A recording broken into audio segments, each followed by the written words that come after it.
Oh, hello. How are we all doing today? What's up, friends?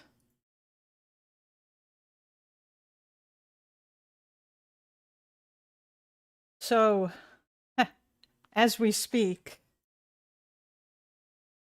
Hegseth is getting grilled by Congress. Well, I believe him and Kane actually are getting grilled by Congress, so this is what we're gonna watch today.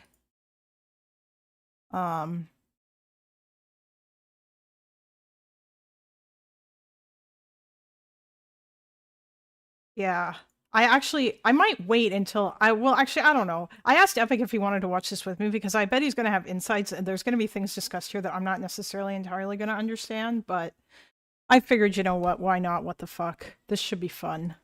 The chair reserves the right to remove disruptive persons from the hearing. The U.S. Capitol Police are on hand to assist with that task. Okay, why? Come on. The audio can't be this crap. Okay, hold on. There's got to be a better one. Hegseth hearing. Come on, Associated Press. Let's talk about AI. The Marvin Smart System, which appears to be the program on record being used in Iran, does the targeting work we know of about 2,000 people. It's called the Maven system, not the Marvin system. Excuse me. Thank you so much for it. Wait, hold on. Is he around?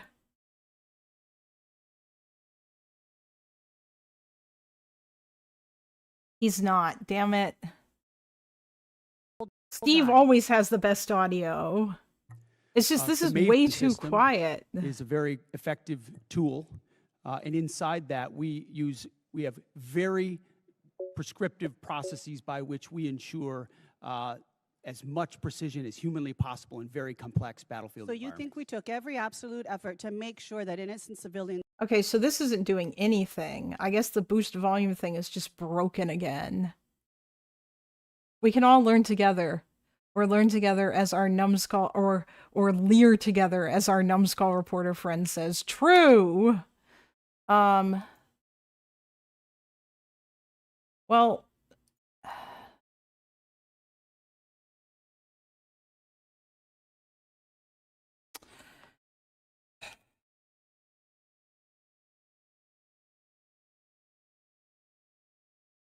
No, I don't want a Chrome extension.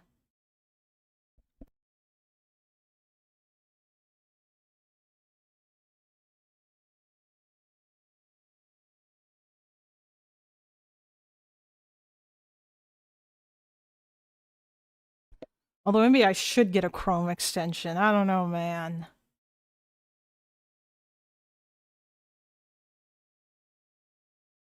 Let's try this one. You know what? Somebody recommended me a while ago a volume booster thingy.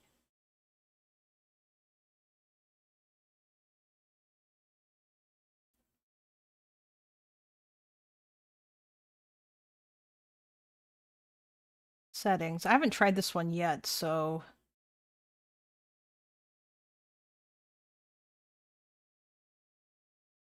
Civilians did not die in this attack.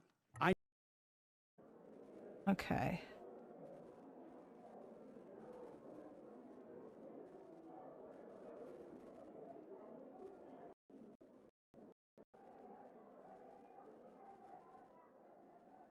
Votes, and then I ask members to come back as soon as they can after voting. Upon conclusion, well, I also want to ask members, when you're entering and leaving the chamber, because there's hearings going on all across the Capitol because this time of day, please go in and out through the side door. Those doors make a lot of racket when you come in and out, so ingress and egress through the anteroom. All right, with that, I want to... I use the Volume Master one. Are you running Firefox? I mean, I might. I could definitely, like, if I download an extension for Chrome, I can absolutely make it work in Firefox. They both use web extensions. I don't know if this has been mentioned already, but the ombudsperson of Stars and Stripes has been suddenly fired. Wait, what's Stars and Stripes? Welcome our witnesses and thank them for their service to our nation. We are meeting today to review the Pentagon's FY27 budget request. Each year, the budget presentation gives us the opportunity to take a hard look at the threats we face and our ability to deter and defeat them. It helps us decide on a level of investment that will actually secure our homeland and protect our interests across the globe. Here are the facts that underlie this year's budget request. We are confronting an unprecedented global threat environment with multiple adversaries working together to undermine our security and that of our allies. Is this guy a Republican? I would assume he is, but it doesn't, yeah. They are building alliances and supporting each other with drones, munitions, missile technology, and energy supplies. And China is leading the charge against us. As you can see from this graphic, 25 years ago, the PLA was just a defensive force with little ability. The military newspaper, the paper which service members have access to on base in a lot of places. Oh, well, that's fucking weird. I'll ask Epic about that next time he's around. To project power beyond their borders. Today, the PLA is a modernized military force capable of projecting power Anyway, let me know if the volume is okay. well into the Pacific. Their rapid military buildup has delivered thousands of new ships, subs, missiles, and space assets that severely challenge our ability to safeguard our national security interest in the Indo-Pacific. China continues to invest heavily in the PLA's military modernization, announcing another 7% increase in defense spending this year. As a result, they are spending more of their GDP on defense than we are. In fact, as you can see from this graphic, all of our adversaries are spending more of their GDP on defense than we are. I mean, I would expect Russia is probably spending a substantial portion of their GDP on defense at this point because they're running on a war economy. But Japan but China, yeah, like I don't know. China is getting ready for war against Taiwan, and I don't think they're really hiding it, apparently. Okay. Meanwhile, our defense spending as a percentage of GDP has been steadily falling since World War II. That yellow line that you see on the graph cutting across that bar represents 4 to 5% of GDP spending. Reminder that in World War II, the defense spending is yeah, you're right, Prita. I shouldn't say that. I should say Russia's spending on military because what they're doing is not defense. It's just defense is the general term, but yeah. In terms of that being said, I would like to remind everybody that during World War II, the United States was spending like 40 to 50% of its military. Actually, I think it was, hold on. World War II, U.S. military budget as percentage of GDP. It was insane. 41 to 43% of GDP. In 1944 to 1945. Yeah, like that's crazy. Obviously this would have been falling after World War II because that is an insanely high number. This is what a war economy looks like, my friends. Russia is spending 7.5% of GDP for the war, supposedly. Interesting.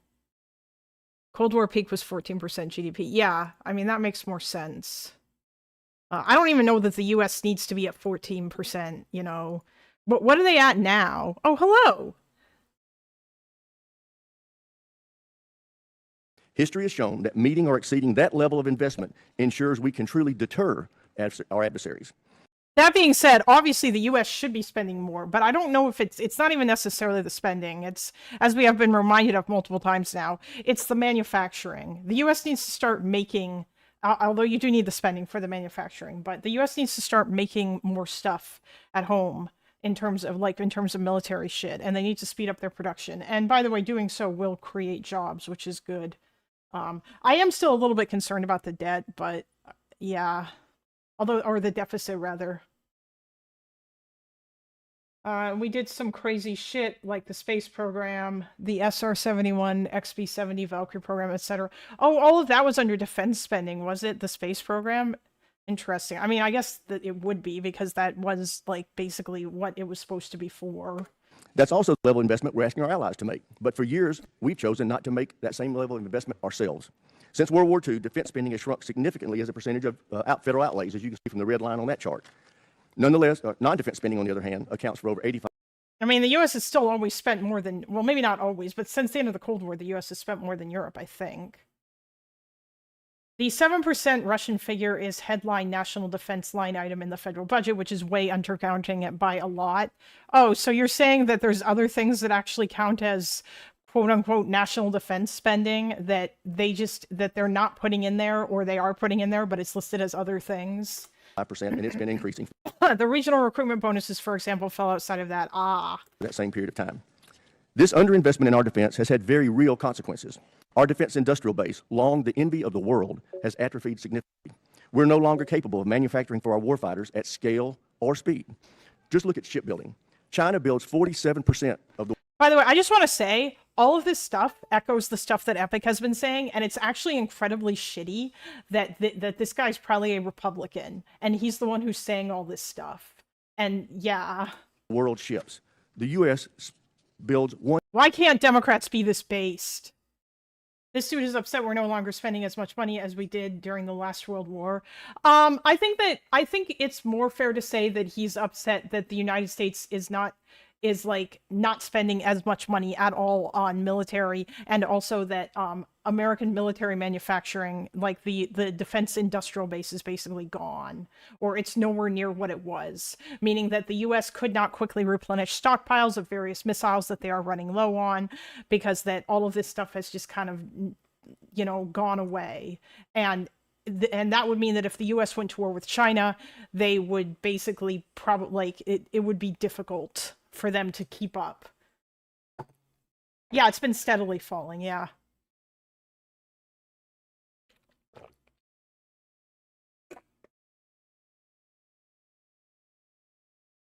Well, I mean, I don't know. It looks like you'd have to, like, train those people then.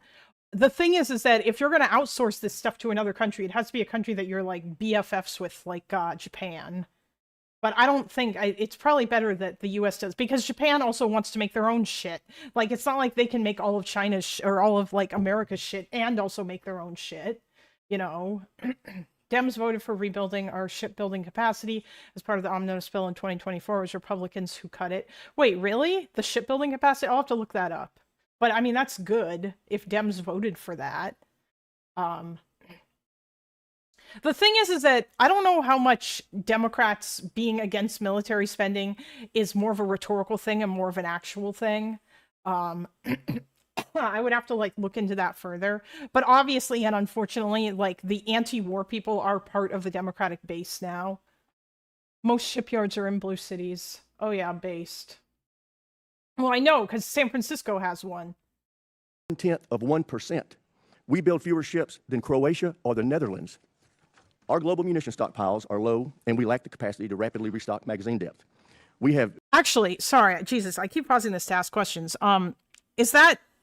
I'm wondering now, is if the ships that were in blue cities, are they in those blue cities because that is the only place that they can be, or because blue cities, like, eagerly volunteer to have them there for jobs, or both? I'm assuming it's probably both, right? Because I think Epic mentioned that the San Francisco, I think it was in San Francisco, or, like, basically off the coast of California is where one is a warm water port that has deep enough water that enables you to build an aircraft carrier. And that's not, like, that shit's rare. That's part of why Russia wants Sevastopol so badly, because that kind of shit is there. Okay, yeah, both, I figured.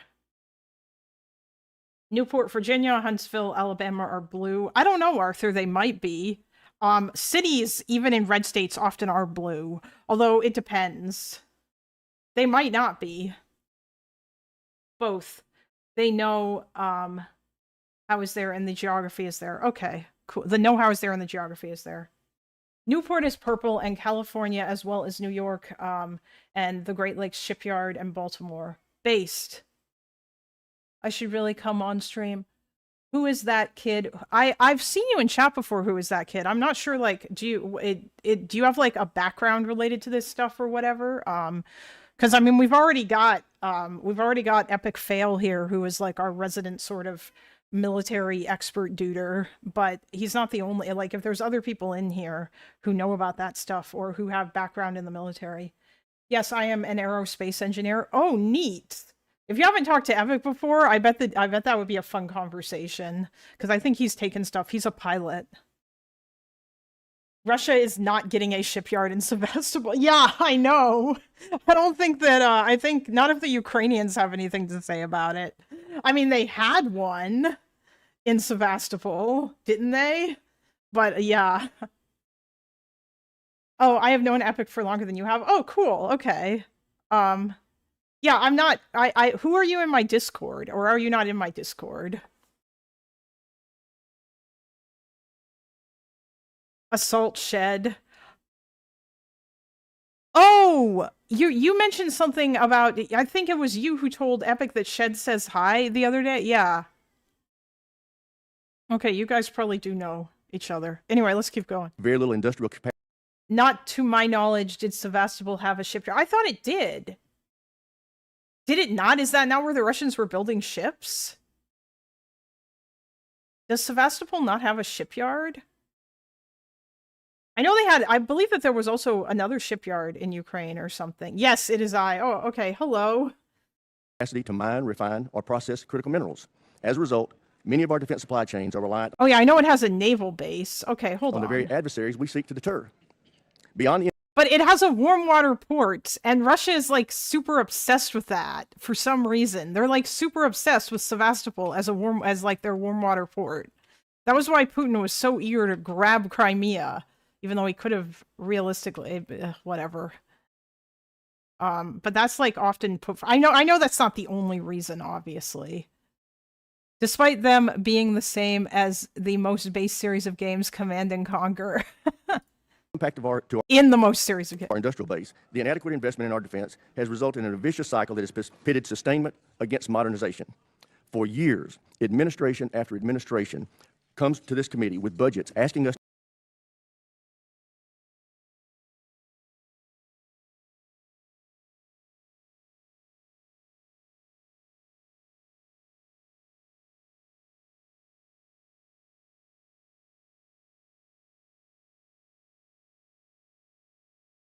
Oh shit, sorry.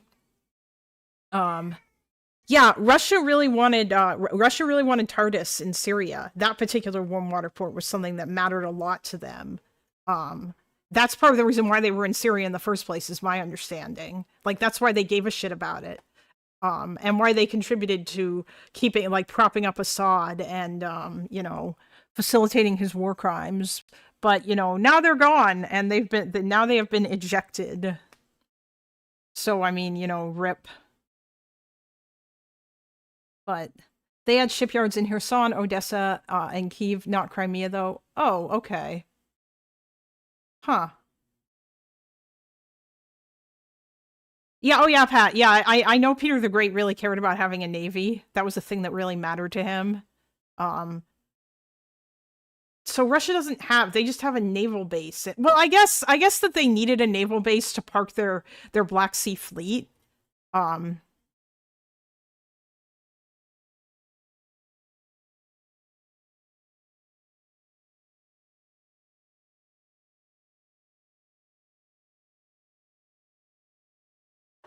Okay. to decommission weapon systems that they admit we still need, or to cut funding for training, parts, and supplies, or to put off needed maintenance to the facilities where our service members live and work, or to reduce the number of military personnel.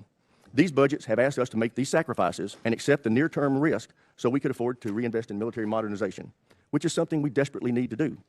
But we in Congress consistently rejected this mutually exclusive choice. Instead, we divided up the limited budget we were given and made a worse choice. We underfunded both sustainment and modernization. The result is we don't have enough munitions, ships, aircraft, or autonomous systems to ensure dominance against every adversary. And the ships and aircraft we do have suffer from unacceptably low mission-capable rates. Fortunately, that's about to change. This president has requested a historic $1.5 trillion budget for our national defense. For the first time in over 40 years, we've been presented a budget that accounts for the true cost of American deterrence. This budget fully funds both sustainment and modernization. It provides a 24% increase in operation and maintenance, including a 20% increase in core readiness programs like flight hours and combat exercises. It includes a 115% increase in funding to repair and improve facilities for our service members and their families. It increases military end strength by 44,000 and provides for a historic pay raise for our service members. It calls for an unprecedented 76% increase in procurement and 64% increase in research and development. This will enable us to truly catch up in our modernization efforts by quickly fielding new munitions, aircraft, ships, land, space, and autonomous systems to replenish and expand our arsenal. It directly confronts the challenges in our defense industrial base with over $100 billion in investments to revitalize manufacturing, expand domestic and allied critical minerals projects, and secure our supply chains. Finally, this level of investment gets defense back to 4.5%. That's where we need to be if we want to truly deter conflict. It also ensures that America leads by example as our allies heed the President's call to increase their defense spending and improve their military readiness. I would also note that it's critical that we do not reduce. Wait, Arthur, I'm assuming you're talking about the United States, right? I wonder, wait, how is Russia's nuclear arsenal doing in comparison? I'm curious.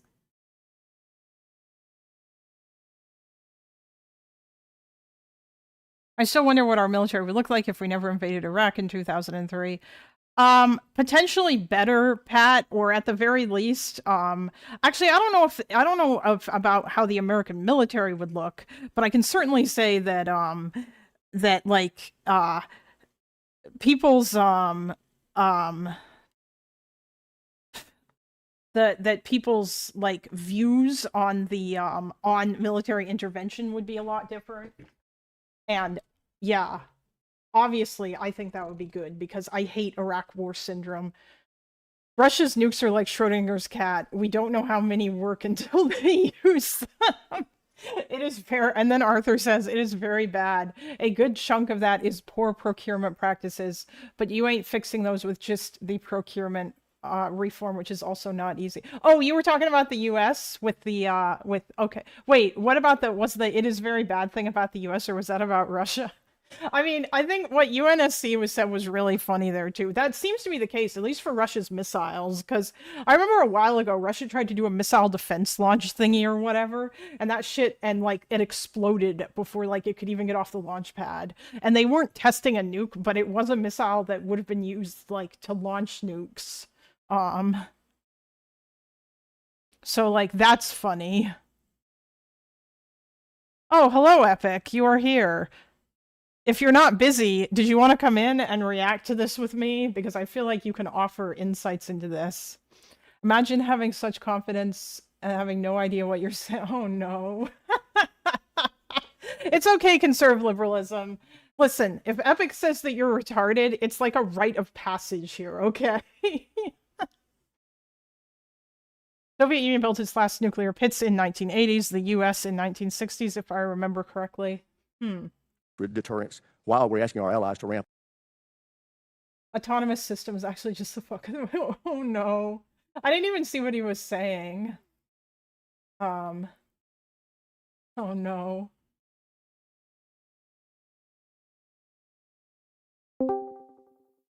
Okay, let's keep going.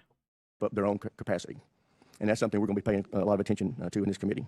Before I close my remarks, I want to highlight the bravery, dedication, and professionalism of our warfighters throughout this conflict with Iran. Their tremendous work to achieve the very clear military objectives of this operation has given the President the opening he needs to negotiate. Well, you talk about the anti-Semitic stabbing in the UK. I mean, Chase, what do you want me to say about it? It's bad. I don't know what else there, like, I don't... Anti-Semitism has been on the rise in the UK, and it's really fucking bad. And like I feel like it's particularly bad there. And yeah, like the British government isn't doing enough about it. Yeah, it's really bad. It's bad. What do you want me to say? Like, yeah, I don't know exactly. Yeah. A true and lasting peace that will ensure Iran never acquires a nuclear weapon. Mr. Secretary, General Kane, thank you for being here. I look forward to hearing how this budget request will ensure our military can preserve American deterrence for generations to come. And with that, I yield to my friend, the ranking member, for his opening statement. Yeah, I'm not surprised Fire would do that, Chase. Fire also never showed up yesterday. Oh shit, why am I in the waiting room? Hold on. Hello. Hold on. What's up? Oh, yeah, I can hear you. There you go. Wait, you just deafened. Hi. Hello? I'm kind of feeling around the sound right now because I have stream in the background. So give me a Just turn it second. off. Or mute it.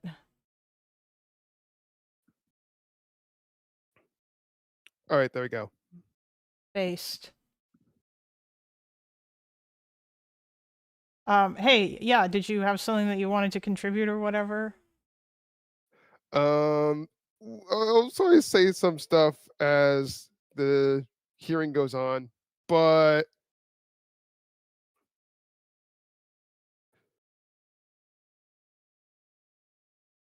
um, yeah, it used to know Epic a lot from some past stuff. Are you guys on good terms? Right now, Yes, Epic is actually, we are. Yes, yes, yes. okay. Right now, Epic is yelling at this guy in chat. Yeah, Listen, that's him. it's a rite of passage to get called I like know. retarded by Epic in this community. So I don't know. Yeah, I know. I love it. People shouldn't take it too seriously. Even though it sucks, but yeah, I don't know. Like, I'm welcome being told that I'm wrong. Because I know that he knows things, and I'm just like, I used to think that non-credible defense and Laserpig were good sources of military information, and then I was informed that I was very incorrect about that. So Yeah. There were when I was watching Laserpig, what kind of like tipped me off on that was his video on the A10. oh yeah, I think people have said that. Laserpig is funny, Pat. I agree. I just, He is really funny. I did watch his video about the the Trump battleship, and I'm wondering like what the deal with that is because I don't really like understand ships that well compared to oh. like aircraft. Well, if Epic's available and he wants to come here and explain it, he absolutely can. But basically, as far as I understand, the Trump battleship is hello XPQY. The Trump battleship is a battleship that is not really a it's not really a battleship.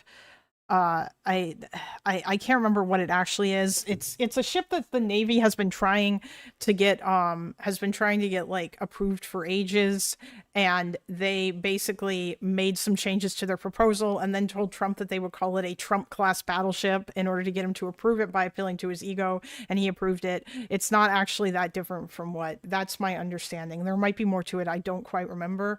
Yeah, I don't know. I think Laserpig and his friends were like, you guys should just, the America needs to build more frigates. And then they were laughing at, I think, the railguns or something that was on the ship, even though China is doing that same shit on their ships. So there's no reason why the US shouldn't do it.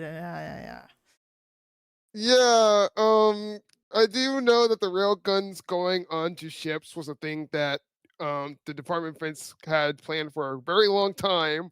It's just that for decades it wasn't very practical to build one, mainly because of the rails. They like to split apart as they get heated after repeated firing, so to go and replace them. Yeah. Yeah, I guess so. I don't even know. But I mean, I guess I can hold on.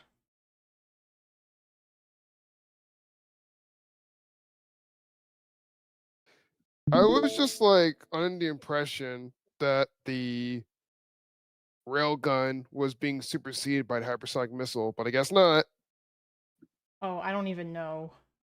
Listen, I'm not going to sit here and pretend like I'm suddenly an expert on any of this shit, okay? Okay. I'll keep just quiet gonna then. defer. Well, I'm just gonna keep reacting to this. But yeah. If you have anything you want to say, I can always pause it. If Epic wants to come here, if you have anything he wants to say, I don't know. Right now he might be busy. If other people are busy, I don't know. But yeah. Anyway. Well, thank you, Mr. Chairman. I appreciate those opening remarks. But I did share my screen if you wanted to watch the stream. It's up to you. So you don't have to watch it on my stream. I want to start by agreeing with you on the last point. Our troops have performed incredibly well in the last 15 months. They have been asked to do more than anyone expected, and they have demonstrated the incredible capability of the United States military. I think we should all recognize that, even if we question the strategy, some of the... Hello, friend. Did you want to watch the show with us? I don't know if you're... You know, I'm honestly just driving from point A to point B. I'm only going to be here for like 10, 15 minutes. Okay. Yeah. It's been a minute. But yeah, no, we should... Yeah, well, if you ever want to chat again, it's been a while since we've talked to each other, so every once in a while I hop in here. So I think you're in the, well, you're obviously in the Discord. I'm Candy now. So there you go. Yeah. Yeah. Me and Assault Shed here have known each other for a while. We go Base. back. Yeah. So to Assault Shed, what you just said about the hypersonic stuff, CPS, the hypersonic conventional prompt strike missile, is definitely filling some similar kind of range gaps that the railguns provide, but the main difference is actually in practical application at the operational level. Hypersonics, the Zimwalts, are the biggest destroyer in our fleet, as I'm sure you know, but maybe the audience doesn't. We only have 3 of those, and they can fit 6 CPS tubes. So one Zimwalt can carry 6 weapons, and the totality of the United States fleet, once all 3 Zimwalts are equipped with conventional prompt strike, they'll be limited to, we're talking 18 weapons in total, which is definitely good for giving options against very high value targets like major infrastructure for the Air Force or Navy, PLAN and PLAF. But the problem there is a volume problem. A railgun can fire hundreds of rounds before the barrel starts to fail. So a railgun can give you some of the same distance striking options, but it can give you a higher volume for lower value targets where you don't want to throw a $30 million weapon at something, you know, because a railgun slug is just a piece of metal that costs less than $10,000 to make, and a ship can carry hundreds, you know, so it's a volume thing, really. I just remember back in like the 2000s and 2010s when railguns were first being tested, the number of shots was like in the tens or something. But you know, time has passed, and they're much better now. This is something I really account for.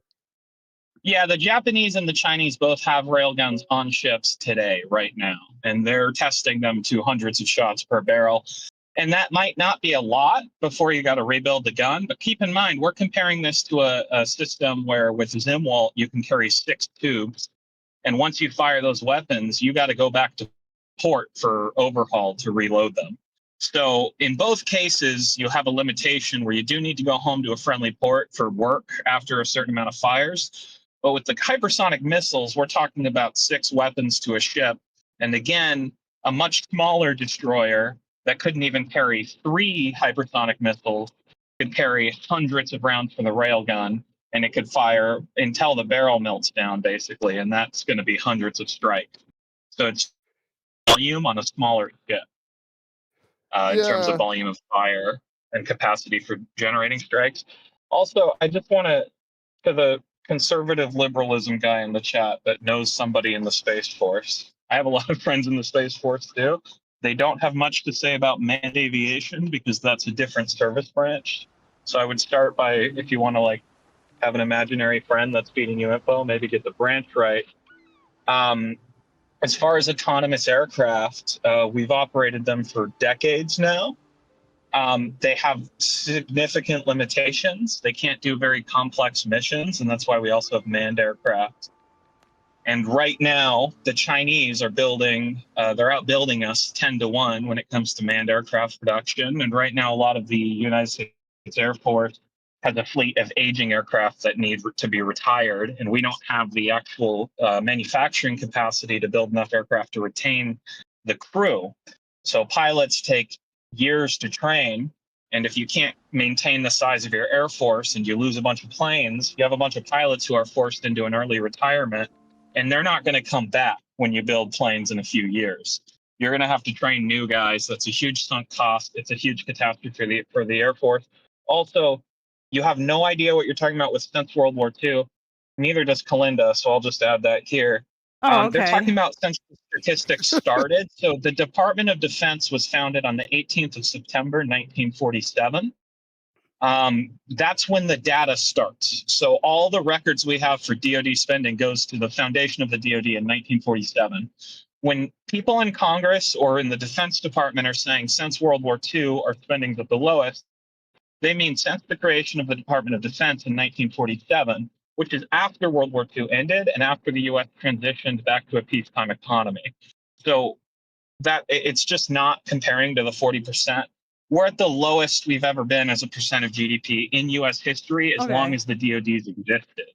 And it's a problem. And if you know what the fuck you're talking about, you don't get talking points from Reddit and Uncredible Defense and think we can just build a bunch of drones to build our way out of this problem, you'd see that. Everything that Republican representative said is just factually true, as a matter of fact. You might not like that a Republican's saying it, Oh no, but every I single yeah. citation is just true. Yeah. I said so. that I said that it was sad that like Democrats weren't saying this. That being said, I do want to say that like To be fair, there are Democrats saying this, to be fair. I've been told that. Actually, I think only P said in chat that Democrats voted to expand America's shipbuilding capacity. I don't know if that was under Biden. I assume it was, and the Republicans voted against it, but I would have to look that up. I don't know if that's true or not. Yeah, it's kind of complicated why that happened, but yeah, that's true. Okay, Republicans are cool. saying this louder and they're saying it more often. So that's what upsets me. Only a few national security Democrats like Mark Kelly are seriously talking about this issue. So to me, it's just you need more Democrats to talk about it, not the Democrats who don't talk about it. It's just most of them don't.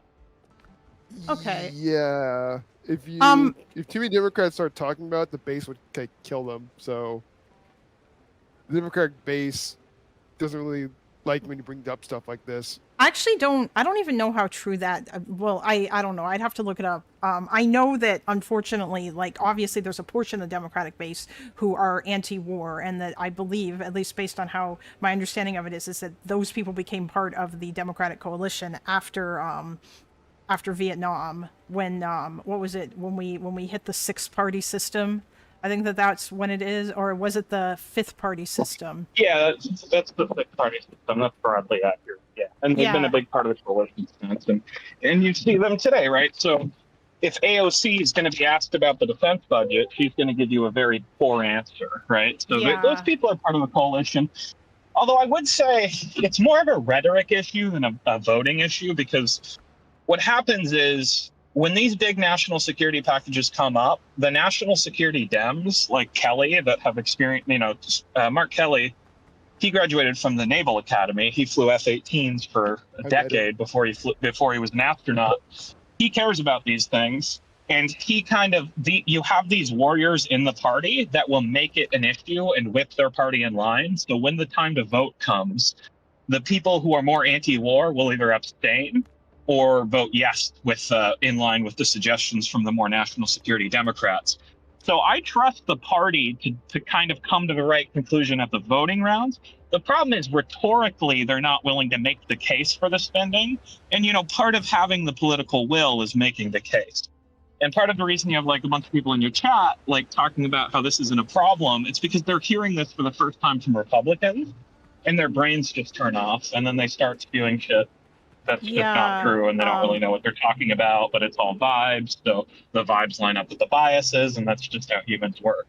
I just want to say, I feel like maybe it might have at least been helpful. Also, conservative liberalism, obviously we did have a way to track defense spending before the DoD, because otherwise we wouldn't have known what but yeah, that just wasn't how he was measuring it. We did, but by different metrics, we had different definitions for defense spending. Defense spending looked fundamentally different.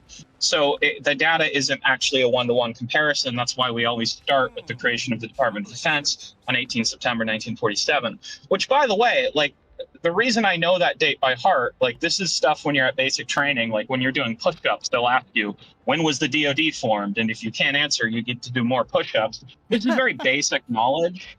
So if we don't know this, we're kind of lost when these conversations happen, because the senators, this conversation is not aimed at you guys, the general public. It's aimed at people like me. It's aimed at people that actually are part of the defense ecosystem. And it's assumed that you already know the basics. Like, they're not going to explain when we say since World War II, they mean since 18 September 1947, because they expect you to know this very basic knowledge that pretty much everyone who's been in uniform or a civilian contractor working alongside people in uniform is going to be already familiar with. And like a lot of the reporting on this stuff, like whether it's Stars and Stripes or the Defense Express or the War Zone, the defense-related journals, they're also going to assume you already know this. They're not going to hold your hand. And that's actually part of the problem, is people don't really know how to interpret what's being said. Okay, yeah, so that's because I was just about to say, well, maybe he should have said since the formation of the DoD, but as you've just explained, obviously Yeah, this he's is basic talking knowledge. to, yeah, and he's Yeah. and like this is obviously not, or like this speech I presume is probably for not just like military people, but for like like this is a hearing where they're going to be asking a bunch of questions to two people who are like to the civilian head of the military, and then like to people who are in the military. So. Yeah, The people attending right now are generals and civilian military officials like the Secretary of Defense. And the people watching are generally not you and your stream. Most of it are lobbyists that work for Lockheed and Boeing, or they're contractors that work for the Department of Defense. Or, yeah, there you go. Yeah, there are people like the gentleman, the Salt Shed here, who works in defense, right, as an aerospace engineer. It's a defense dual-use industry. Or people like me that work, for the government. So these are typically the people that are tuning into this stuff, and this is the audience it's for. So they're going to assume you have sectional knowledge, and they're also not going to spend a lot of time proving points that are undisputed. The fact that the U.S. is in a security crisis because of underinvestment is a bipartisan consensus among experts in the field. And people like disagreeing with that fact. It's like disagreeing. It's like when there's a hearing on climate change, they're not going to make the case that Earth's warming. They assume you already understand that. And if there's someone in your chat screaming the Earth's not getting hotter, generally you just ignore them because these people are lost. They have no idea what the fuck they're talking about. Flashback to Snowball guy. Yeah. Okay, one last, yeah, true. Fuck, there was one last, there was, oh yeah, geez, okay, conservative liberalism, I understand. Although I'm not sure that Epic would dispute the fact that he is smug because he's from, what, Southern California? Well, I actually think I think I should go harder, really. Like, people that very confidently will just, like, assert nonsense when they have no engagement with the topic, and it's very clear. If you have read ever a single academic paper about the defense situation in the last 40 years, you would know these basic points. So when you like disagree with those while saying like I have a friend in the Space Force, which is just so funny to pick that branch, which would have nothing connected to any of these topics. Like none of these problems apply. The Space Force is a new branch. None of these issues carry over.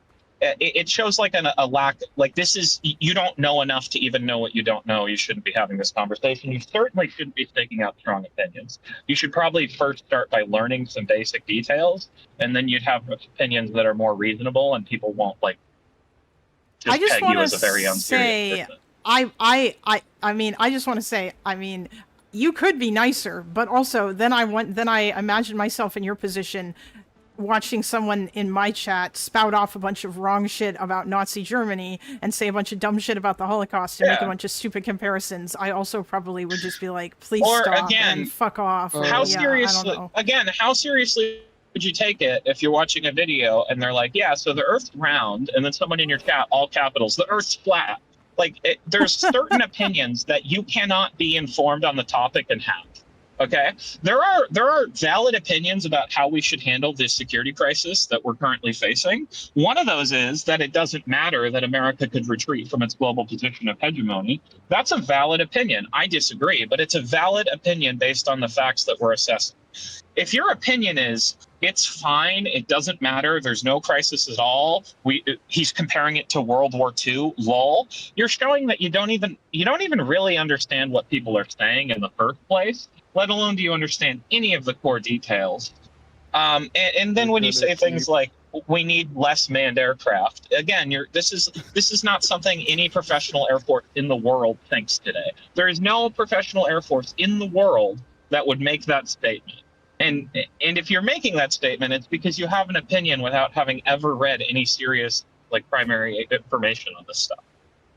So hold on, on. You shouldn't do that. That's a bad thing. I just want to say I did not read everything that conservative liberalism said, so I can't comment. He's saying that you're saying stuff that he didn't, or that he didn't say what you said or whatever, or that like you're mischaracterizing him, or maybe, or that he was saying something different than what you're claiming, but I don't fucking know, because that's usually the second step of cognitive dissonance, when we realize how stupid everything sounds in retrospect, and then we say, yeah, it's okay, buddy, you didn't say it, sure. Anyways, Don't worry I about just it, care bro. that we now have a better understanding and we realize how ridiculous that is. I don't care about endlessly grilling people. So if you didn't say it, sure, whatever. Epic, don't Um, worry about it, bro. We can keep the Arleigh Burke floating for another 50 years. It'll be yeah, I fine. know, right? By the way, Assault Shed's laughing because he, like, again, he kind of works in industry. He knows how fucking ridiculous this. Like, we have ships that are falling apart because of cracks forming in the hull because they were designed to sail for 20 years and now they're 50 years old. And that's actually 80% of our Navy, by the way, that I just described. It's not like a small portion. Pretty soon, if things don't change, if we don't start building now, by 2035, we will have a smaller Navy than like Japan or parts of Europe. And that's a security crisis. It creates a security vacuum. That's just a fact. Now, you might not think that matters, which is a fine political opinion to have, but the fact is that that's what's happening. Yeah. Hmm. You don't even need to like really read any papers or be in the industry to actually pick up on this. If you're an American, go to like, I don't know, an Air Force base like open house, like an air show day. And look really closely at the airplane at some of the airplanes that are on display. They usually have the older airplanes on display because, you know, they're nothing really of high interest when it comes to security compared to the newer planes. But a lot of those older planes are still commonly in service. Sorry, I just want to cut in here. Because I want to ask Epic a question, although you might also have something to say about this as well too. Yeah, Shed. can I Well, Epic said he had to go, unless you Oh. don't have, or do you have Okay. to go, Epic? I got about 5 to 10 more minutes, depending on traffic here. So. Okay, well, apparently the ombudsman of the Stars and Stripes has been unexpectedly fired. Arthur said something about that in chat. I don't know if either of you have heard about that. There's not much details about it at the moment to really talk about, just that they got fired. I'm sure like within 2 or 3 days, he'll be out like talking to the media about how he got into a disagreement with Pete Hegseth once 2 years ago, and then Pete Hegseth finally felt like taking his anger out. I don't know. A lot of these firings, there's been no coherent explanation beyond Pete Hegseth is an asshole. So but I mean, yeah, there's the details aren't out yet, so we'll see. Oh boy, okay, cool. Anyway, yeah, thanks, buddy. Sorry, Assault Shed, you were saying something. I apologize, AI. Right, so if you go and take a look at some of these aircraft, you can kind of easily tell they've seen better days. Usually like the paint's worn down, the airframe's all creaky. If the maintenance guy is out there, and you ask him about, oh, how do you like maintaining this plane? He'll say, oh, it's all right, but he'll give you that look that's not all right. I think at Luke Days 2024. I just want to say that sounds like a fun thing to do, and maybe that might be a neat thing to do when I'm in California, which I do. Yeah, I've been thinking a lot about like what I might do in the future and stuff. But anyway, go on, because that sounds like it'd be really cool. So there was a U-2 spy plane on display. That thing was built in the 60s. Its airframe's really worn down. Oh, the paint is heavily chipped. Although it's not really missing paint's not that big of a deal because you can just paint it over again. Paint comes off all the time. But point is, a lot of these aircraft have seen better days, and like even the F-15Cs that we've been flying, those are going to museums. F-16s or airframes are going to museums. Sure, you can upgrade them with newer electronics and new engines and stuff, but the airframes themselves, they eventually got to go because otherwise you're fighting an uphill battle on maintenance. Yeah, and I just want to add, when he said the F-15Cs are going, the F-15Cs, we have about 680. Well, we had. Sorry, most of those are already retired over the last year or two. So about 3-4 years ago, before this phased retirement starts, we have about 680 F-15C, and we have about 200 F-22A. So that puts the F-15C at about 2/3 of America's dedicated air supremacy platforms. All of those planes are going to be retired by the end of this year, or beginning of next year, depending on the exact timeline and how it plays out. But by 2028, there will be 0 F-15Cs left. And it's not because they are still, to this day, besides for the F-22 that replaced them, the most capable air supremacy platforms on Earth. You can modernize them. The Japanese have keep modernizing theirs because they haven't flown them a lot. But during the global war on terror, these planes got a lot of flight hours, and a plane cannot just fly forever. The actual metal that holds it together starts to get cracks. The aircraft cannot safely fly at a certain point, and we hit that point. And there are no replacements for these airplanes. They are just going to retire, and there's not going to be people or new planes to put these crews in. And these are a lot of these guys are guys that have been flying for 20 years, and they're going to be forced into an early retirement. And it's going to take the Air Force decades to recover from the damage done just from that platform alone being retired early. And, it's funny because, again, people talk about unmanned aviation. You look at the Chinese, they're not building only drones. They're building J-20s. They've built 300 now, which is the J-20s, their counterpart to our F-22A.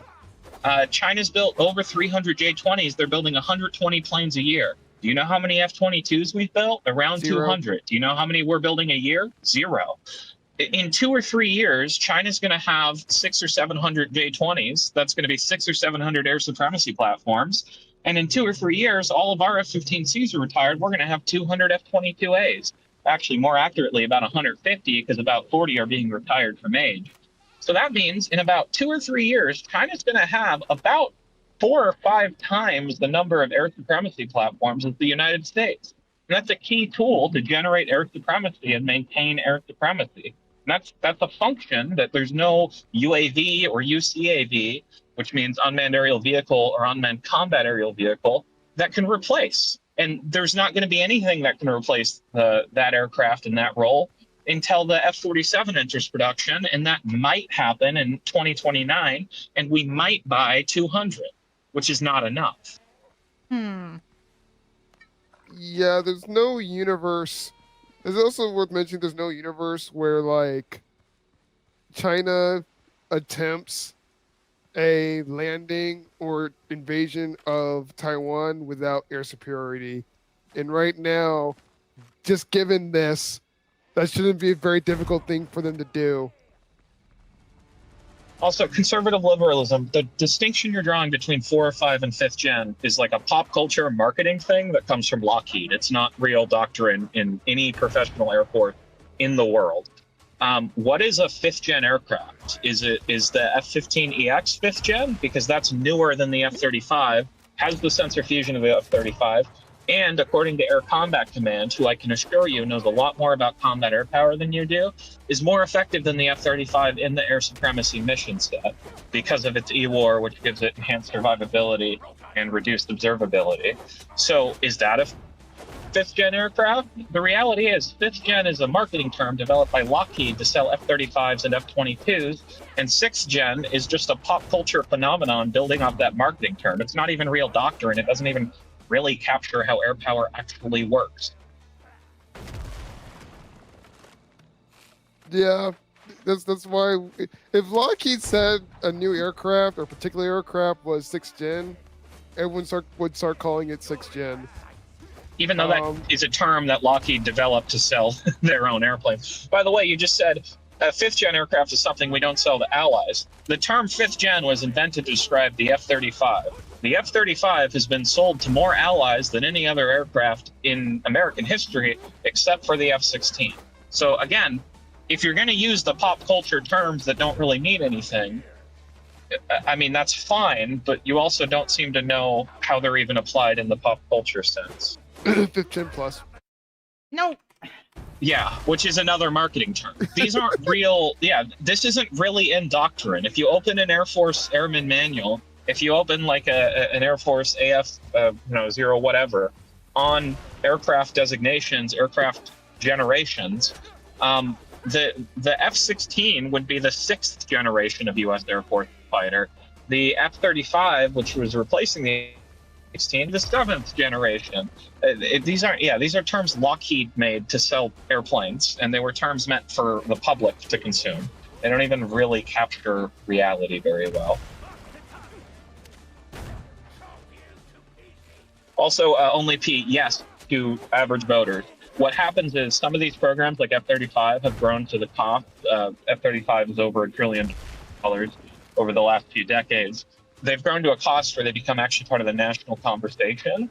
And Lockheed actually does need to make sure that the F-35 gives the public good vibes so that the public will not vote against politicians who want to fund the F-35 program. And you actually see Lockheed spending a lot of money to influence public perception. Boeing too, because this actually does affect decisions in the Congress. And also, a lot of these things are effectively jobs programs, right? Where if you, at this point, if you cut back either the F-35 or the F-47 or the F-15EX program, you're talking about mass layoffs in Boeing and Lockheed production facilities. That's going to affect votes in Congress. So yes, unfortunately, public marketing does matter. It's very toxic though, because it creates a parallel conversation where the public is talking about these capabilities they don't really understand, and they have way more opinions than they should have. And it's influencing procurement decisions in some pretty negative ways. And I think really what you're seeing in the chat is a good example of this, because these are people who vote, and sometimes they vote based on defense policy. Isn't the F-35 like 3 fires in a trench coat? Because the A, B, and C, but it's they have very different 4.5 fighters in a trench coat, kind of, because the F-15I is not really the same plane as the F-15A it's based on. And the Japanese are starting to develop their own F-15J that they want to build in Mitsubishi factories. But that is basically a Japanese clone of an F-15A. So it's kind of 4.5 planes, yeah. It's a family of platforms in the same way the Eagle's a family of platforms, right? The F-15A to the EX is multiple different aircraft with different capability over different generations. Yeah, I do know about how export models vary a lot from domestic models based on the needs of that particular country, and along with their capabilities. Also, along how much we're willing to transfer to that country. So partners like Israel, Japan, and allies in NATO have historically had access to higher end export models, whereas there are planes we sell to Argentina or Peru where we actually specifically ensure that they're only able to access less capable downgraded export variants. Anyways, that's my drive. So good luck, Kalinda. Thanks. Have a nice day. had to dump all of that, I suppose. But yeah, have a good one. Yeah, absolutely. You too. Back to the show. Yes. Let's go. Decisions behind it, our troops deserve nothing but our praise for the incredible job that they have done. It has not been perfect. Certainly mistakes have been made, but we have demonstrated to the world that we have a highly capable military. And I hear the chairman on the need for an increased budget. I think there's a whole lot of needs across the United States of America that would have the same attitude about healthcare, about education, about infrastructure. But the problem is we have a $40 trillion debt, and we insist on cutting taxes for absolutely everybody, so we reduce the amount of revenue that is available to that. We also have to have a national security strategy that lives within a sound fiscal picture. Most experts would say the most profound threat to our national security. What? There was a what? There is an Atlantic article about this. Oh, you mean like about how taxes really should be raised? I need to, once I start earning money, I am going to buy an Atlantic subscription. I've been consistently impressed with how good that magazine has been. I really like them. So one of the problems that we're running into as a country is that the populist tide is towards tax cuts right now. Hasn't that We're mostly kind of been the running out- case? Nobody ever we're likes cut- paying more taxes, I feel like, or Right. yeah. So it's like, okay, we need to pay more tax, but who's actually going to get taxed? And how are we going to tax those people? And what consequences are they going to be? Well, you see, okay, so we need to raise taxes on, I don't know, rich people. Okay, cool. Oh no, rich people have created a tide of populism in your country. And now they have elected somebody who's now cut taxes on them. Cool. But the new right-wing leader still needs to keep the population happy as a populist. So they still say, oh, okay, we're going to go cut taxes on tips. Okay, that's going to be cool, right, guys? All right, we're going to go cut taxes on, no, what the fuck, home ownership, or we're going to cut property taxes. Okay, now we're really running out of where we can actually cut taxes on, and there's a minimum amount of spending. At the same time, people don't want services cut. So, well, yeah, that's the I who's going hate to pay the this. tax? I hate that issue so much. Like, honestly and realistically speaking, the actual answer is you probably are just going to need to raise taxes for most people by like a small amount, and you could likely and also fund the IRS, because they could probably like find a lot more instances of people not paying taxes and deal with that, you know. Yeah, well, the last time that was attempted, there was this massive wave of conspiracy theories against the IRS. Yeah, I know. And now that's been, were those expansions cut by Congress, or were they impounded, or both? That I don't know. I'm not, like, obviously there are people that I know who hate taxes. Like I have like at least one libertarian friend who is not a fan of taxes. But, you know, I mean, it's okay to not be a fan of taxes. I'm not a fan of taxes either, honestly. Once I like, as long as you're a fan of having bad or non-existent public services, and you're a fan, or you're a fan of building society in a way that's less resource intensive, but Americans don't want to live close to each other. So no, we're not doing that. Anyway, that's my little rant about tax cuts. Cutting a little too deep there. Anyway, back to the show. Yes. Sorry. I'm just trying not to die here. Right now is exactly that, is our fiscal picture. How are we going to continue to be able to afford to fund the things we need to fund as we run the debt ever higher? The other thing worth worrying about is the Pentagon has not yet passed an audit. If we give them what is roughly a 50 to 60% increase, is that money going to be well spent? We have every reason to doubt that. Now, I will say, and I praise the chairman of this committee, and in a bipartisan, bicameral way, we have tackled the problem of acquisition reform. I think last year's bill put us on a good trajectory to get to the point where we can, in fact, innovate faster at scale. I also believe the Pentagon and has been working on that. We've had many meetings with Deputy Secretary Feinberg, who is focused on that, but we got a long way to go. And the Pentagon really absorb another $500–600 billion, depending on what the supplemental and reconciliation package are. I don't think so. We need to pay as much attention to how we're spending the money as to how much we're spending, and we never seem to do that. But the larger problem is the strategy that has been put before us. I looked through the Secretary's remarks, and I've heard you give speeches before about this, about how realism is our strategy. And I find that absurd, and given what we are doing. You can say a lot of things about the strategy, but calling it realistic. Realism. We started a full-scale war. If he's talking about, like, the foreign policy school, but I doubt it. He probably doesn't mean that. I don't know if Hegseth really thinks about things in that way. Hegseth doesn't think. True. That's also probably true, yeah. In the Middle East against Iran to try to reshape the Middle East. Now, we can talk about that in a bunch of different ways, but it is the exact opposite of realism. And in fact, starting wars in the Middle East that get out of control and lead us to have far greater costs for the benefits is one of the cornerstones of the unrealistic strategy that this administration has criticized over and over and over again. And yet here we are in a full-scale Mideast war, and we've seen the costs of that. Certainly at the top of that list is 13 service members killed and hundreds wounded, but it goes way beyond that. That thousands of civilians have been killed. Over a dozen countries now have been dragged into this war in one way or another. The Israel-Lebanon war has exploded since this war started. We now have a conflict between the Shia militias in Iraq and Kurdistan that is straining, to put it mildly, our relationship with Iraq and also causing greater chaos throughout the Middle East. We see the impact on the economy. Certainly here at home, gas prices up by over $1. The impact of the fertilizer increase is going to come later as food prices skyrocket. But what is happening to us is a small part of what's happening to the rest of the world. Certainly the Middle East's economy has been tossed up in the air, but dozens of countries are rationing gasoline as we speak and experiencing extreme economic pain because of this war. So there's nothing realistic about that. And one of the big questions that we need to get answered today is, where is this going? What is the plan to achieve our objectives? We've seen the cost, and the cost is very, very high. All we keep hearing on the objectives is we keep seeing all of the targets that we have struck. And again, that is an incredible accomplishment from a tactical standpoint. I think the proficiency of our military has been on display, but we're not in this for a tactical advantage. We're in this to fundamentally change Iran. And as we sit here today, Iran's nuclear program is exactly what it was before this war started. They have not lost their capacity to inflict pain. They still have a ballistic missile program. They're still able to blockade the Strait of Hormuz and have the ships that are capable of doing that. What is the plan to get that to change? And most disturbingly, the president keeps telling us that it's over.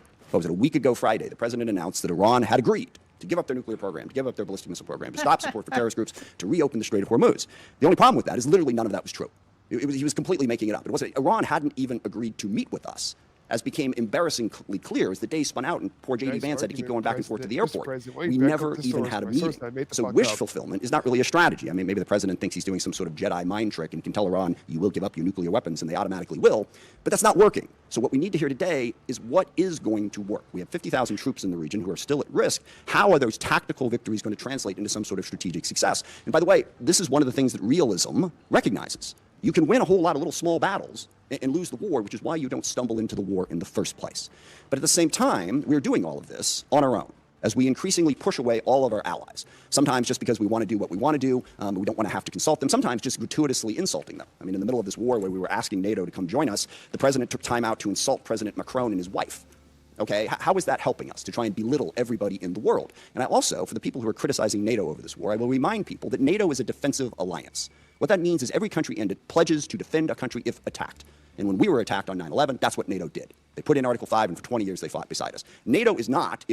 I should add, now that I've learned that, like, that's not exactly and entirely a true statement in terms of, like it was more like they insisted on participating. And America didn't really want them to because they weren't really ready. And they basically wound up wasting time or whatever, and like America didn't really need them to be there. But, you know.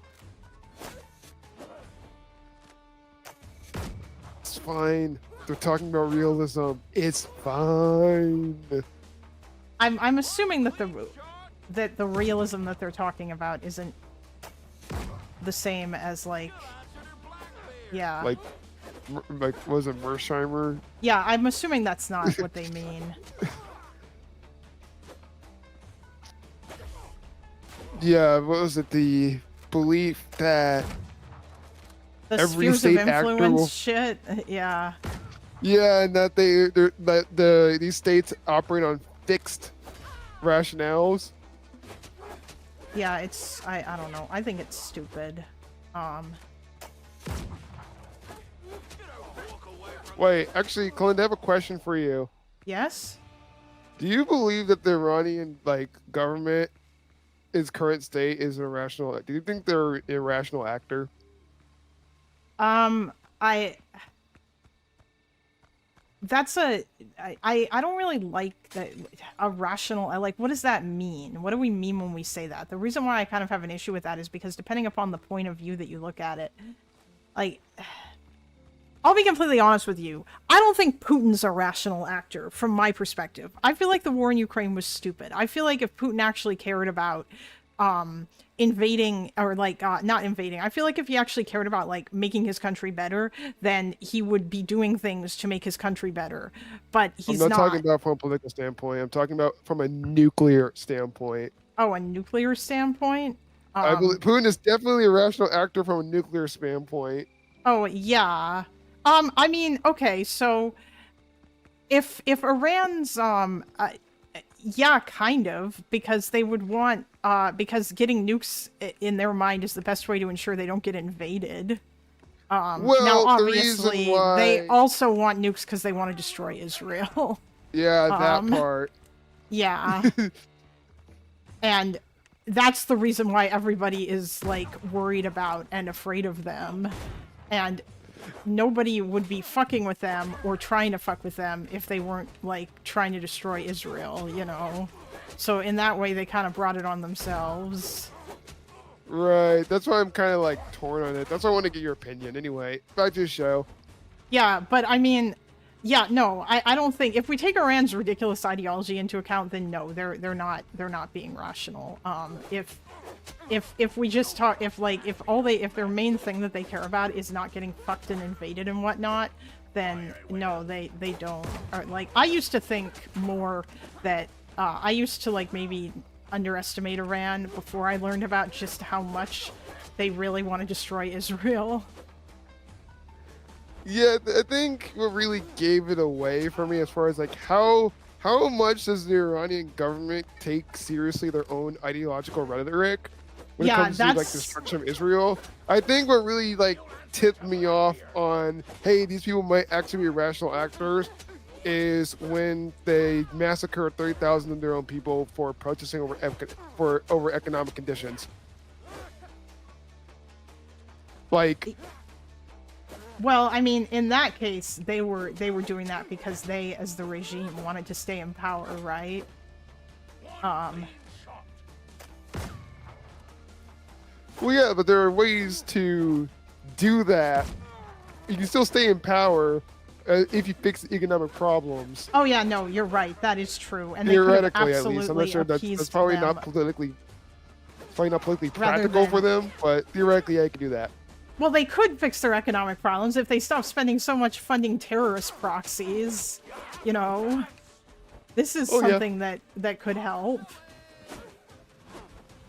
But they don't want to do that, and I think that really does highlight a something about the extent to which that they are exceedingly ideological. All right, thanks for asking that question. Yeah, you're welcome. Ah! Sorry. Okay.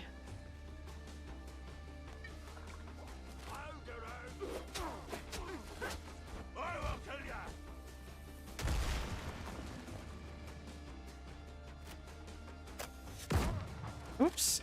If any one of the countries decides to unilaterally and unwisely start a war precipitously, that everyone else is supposed to join. That's not the way it works. So berating and belittling our allies after we did that and driving them ever further away from us, how is that realistic? Not only are we going to try to reshape the Middle East, but we're going to do it alone while we're pushing everybody away from us. And then we have other tools in our arsenal. You see that there's numbers on the budget, but the State Department's really important. Development is really important. These are ways to achieve our ends, and we've moved away from that. We've gotten rid of the entire USAID, literally causing the starvation of children in countries where we had pledged to provide food, causing massive healthcare disruptions, people literally dying because we cut that off. In diplomacy, we have sidelined, again, the entire world. France and the UK have brought together 44 different countries that have an interest in trying to open up the Strait of Hormuz. We've pushed them all aside. And then we've even pushed aside our own diplomatic corps. We have a very, very... I hate the USAID shit. I hate that they did that. What a way to give up your soft power. Jesus Christ. And also, not to mention the morality of it and all the people that have died because of it. But anyway, I'll keep going. Doing Xi Jinping, the art of doing nothing. Yeah, like you're just Nothing when. letting China basically like come in and fill that void. But okay, let's keep going. Talented State Department. I praise today the talent of our military, and I will stand by that. They deserve that praise. Our diplomatic corps deserves that praise too. But we shoved them all to the side in favor of two real estate guys who are going to go negotiate all the deals in the world, which to date, by the way, has yielded exactly nothing. So there's nothing realistic about starting a war in the Middle East, going it alone, and pushing aside all diplomacy and all development and all other tools in our arsenal. And on top of that, of course, we also want to dominate the entire Western Hemisphere, including apparently annexing Canada and invading Greenland. How is any of that realistic? And then the administration comes before us and asks for what is a hopelessly unrealistic budget in this environment. Back on that chart there, when we were showing how much money we were spending on defense, we had a balanced budget. We had a surplus many years. We don't have that anymore. So call this strategy whatever you want to call it, but please don't call it realism. It's not. And forgive me, it reminds me of one of my favorite lines from A Princess Bride. It's a tense morning. I want to lighten it up a little bit. But the guy keeps saying, inconceivable, when things happen. And finally, the guy says to him, you keep using that word. I don't think you know what it means. I don't think we know what the word realism means. So please, can we not have the realism conversation? Let's have the conversation about what the strategy actually is. And I'm sure you have a different definition of it than I do. But as I look at it, the strategy seems to be to use as much violence, as much threats, as much coercion as possible to bend the world to our will. I think that is a very dangerous strategy because one of the oldest cliches in the military is the enemy gets a vote. And we may think that we can stand up and talk tough and talk about how strong we are and how we're burying our enemies and they're begging for a deal. We can do that all day long, all right? But the enemy gets a vote. They don't have to do what we tell them to do. And meanwhile, that coercive, violent strategy undermines our credibility in the world because the chairman is absolutely right. And this is one area where I strongly disagree with the folks on the far left who say that we don't really face any threats, that the U.S. is a malign influence in the world and always has been. I don't agree with that. China, Russia, Iran, North Korea, Hezbollah, Hamas, the Houthis, a variety of other transnational terrorist groups, including, yes, narco-terrorists and human traffickers over here, they all are trying to weaken us. All right? They don't want a rules-based order. They want to play by their own rules. They want to push us aside. We want to be the side that stands up for the rules. But if what we're saying to the rest of the world is stick with us because we're a better bully than China, we coerce countries more effectively, that undercuts the very message we're trying to spread to build the coalition we need to be successful. I also worry about the values that we're showing the world. When the president threatens to kill off an entire civilization, That is a message coming out of the United States of America. If we are going to be this big, powerful force that throws our weight around the world wants to know at a minimum that we're doing it for the right reasons and with a sense of values to protect people, not to destroy entire civilizations. And we all hear that and we all go, well, gosh, he probably doesn't mean it. Well, that is so reassuring, okay, that he's just making it up. We're supposed to be the United States of America. I grew up on stories of the U.S. at the end of World War II being the country that the Germans wanted to surrender to, not the Russians, because they knew they could trust our values. We don't seem to care about those values. No rules of engagement. Give them no quarter, all right? That is not who we are supposed to be. And just one final point on that, the girls' school that got hit in the first days of this war. There is absolutely no question at this point what happened. We made a mistake, and that happens in war. We identified this target based on earlier charts, and yet 2 months after it happened, we refused to say anything about it, giving the world the impression that we just don't care. We do not care about the casualties and the chaos that is caused by our war, and we should care, even if we want to prosecute that war. Now, I agree with the chairman. We need a strategy. We face the most complex threat environment that we face in a very, very long time. So we really want to hear from the administration. Don't give us this realism, chest-thumping stuff. What are we really going to do to meet those threats, to deal with the Okay, this guy sounds pretty based. challenges we face? And I'll close just by saying, one of the other ironies of this, of course, is we have a great example in the world right now of what our strategy should be and where our values should be, and that's Ukraine. And I'm really curious, here we are, we roll out the red carpet for Vladimir Putin. We belittle and insult President Zelensky in the White House. He has no cards, right? Well, here we are a year after that. Looks like he had a couple cards to play, because Ukraine is actually winning against Russia. Ukraine, a sovereign democracy standing up against a brutal, oppressive, coercive dictatorship. And we can't even bring ourselves on a consistent basis to say we are with Ukraine and we are against what Putin is doing, and stand up and support them. So I want to see that strategy to meet the complex threat environment that we have. But simply saying we've already won and boasting and bragging and trying to belittle and insult the entire world, that's... What'd you say about Ukraine? I said gotta wave my little Ukraine flag I keep next to my PC. Oh, hell yeah, based. We love Ukraine here. I actually have like a giant NATO tapestry over my PC as well. Okay, It cuts, that's whenever fucking people cool. go to my apartment, it does catch them off, off guard. But I just love NATO that much. I should I should get like a NATO flag. It would be fun. I like flags, and I wanna get like something so that I can put more flags up behind me, because flags are fun, and it's also they can also be used to trigger people in ways that I find very entertaining. So I only have like 2 flags in my apartment: the NATO flag and the Erusian flag from Ace Combat. If you played that game, which you should. Oh yeah, maybe I should. Okay, here we go. not going to get us to the posture that we need. So I hope we have a conversation about how we can build a strategy that makes sense and is actually realistic. With that, I yield back.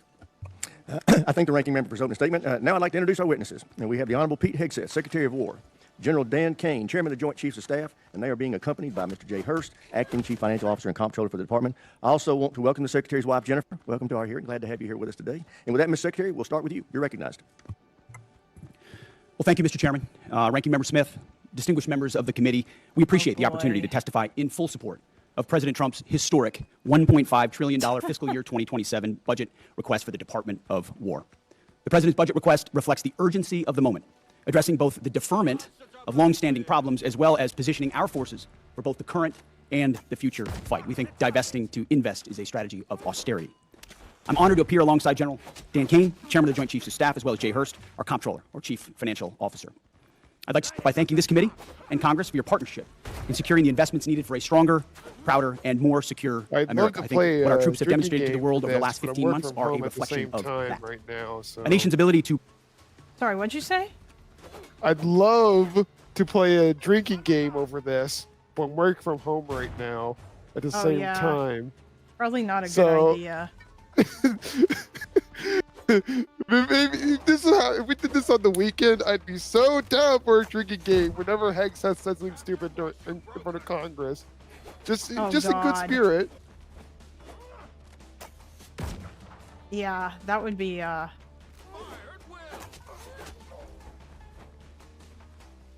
so many things. Every time there's a every time he talks about how Trump is doing something awesome and unprecedented, that would be a good because, you know, every time Hegseth like tries to deep throat Trump, you should take a drink, You'll be drunk very soon because that like the sycophancy with these fucking people is off the charts. And it's The funniest fucking one- ridiculous. The funniest one I've seen Hegseth do is the push-up one. The push-up one was really funny because it was like, "Oh, how many push can you do?" It's like this one member of Congress asked that. It's like, "Oh, 5 sets of 47." Who does 47 push-ups in a set? You usually do them in increments of 5 when you're doing your sets. He just really likes that number. It's very Yeah, he clear. really likes number 47. Okay, let's go. Innovate and support the critical needs of its warfighters at speed and at scale is the foundation upon which it's Okay, I'm not gonna get one guy by you, Debateport, but no. The level of sycophancy with regards to like Biden's nominees is nowhere near the level of sycophancy from Trump's nominees, okay? Whenever Pete Hegseth holds a hearing, I groan as he talks and just wait until General Kane starts talking so we can actually hear from a professional. It's just fucking ridiculous. Like, it's just insane. I mean, Jesus Christ, did you see Pam Bondi's hearing where she was all like, you tried to prosecute you indicted President Trump twice. You should apologize to President Trump. Like, it was so fucking stupid. I'm sorry, but like, these people are on another level in terms of like how fucking sycophantic they are, and like the fact that there are certain things that they simply cannot say, like that the 2020 election wasn't stolen for fear of pissing off Daddy Trump. I'm just saying. Anyway, survival rests. However, upon taking office on January 20th, 2025, no, they don't do the same thing. It's not the same thing. But the Dow, Kalinda, though, the Dow, yes, the Dow is over 50,000. I forgot about that. Yes, of course. It's just not as fucking ridiculous. President Trump inherited a defense industrial base that had been hollowed out by years of America last policies, resulting in a diminished ability to project strength. Under the previous administration, we were focused on offshoring and outsourcing, riddled with... Also, this is so gross and stupid, and I fucking hate this shit. Like, this weird, like... How long are these guys going to spend blaming Biden and attacking him throughout the entirety of this fucking administration? How long is everything going to be Biden's fault? How long until like they're gonna fucking let it go? It's anyway. a good rhetorical strategy.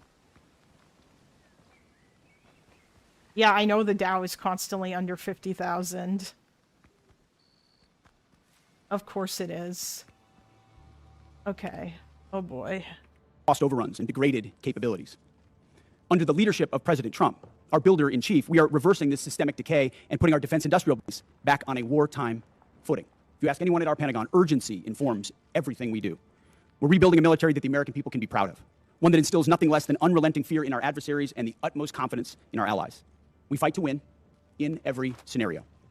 The $1.5 trillion FY27 budget put forward by the President will build upon the historic $1 trillion FY26 top line and continue to reverse the 4 years of underinvestment and mismanagement of the Biden administration. The $1.5 trillion budget will ensure the United States continues to maintain the world's most powerful and capable military as we grapple with a complex threat environment across multiple theaters. Not to mention, this budget also includes a historic troop pay increase, 7% for lower enlisted, and the budget eliminates all poor or failing barracks. Quality of life for our troops is front and center in this budget as well. By supercharging our industrial capability and transforming how the department does business, we're restoring American commercial dominance at a pace unseen in generations, transforming the defense industrial base from a broken, slow-moving system of the past. We have flipped the Pentagon acquisition process from a bureaucratic model to a business model, 180, decisively moving from an acquisition environment paralyzed by bureaucratic red tape into an outcomes-driven organization focused on delivering the most at cost, at scale for taxpayer dollars. Over the past year, through historic multi-year procurement agreements, smart business deals for things like critical munitions and capabilities, we've sent an unambiguous demand signal to industry partners to build more and build faster. The result has been a surge, a revitalization of our great factories and a massive reinvestment in the skilled American workers who serve as the industrial muscle behind our warriors. Let me briefly provide you with some concrete high-level metrics of what's been accomplished over just the past few months. These are announced new facilities and investments to support American warfighters, and I would refer you to the screen.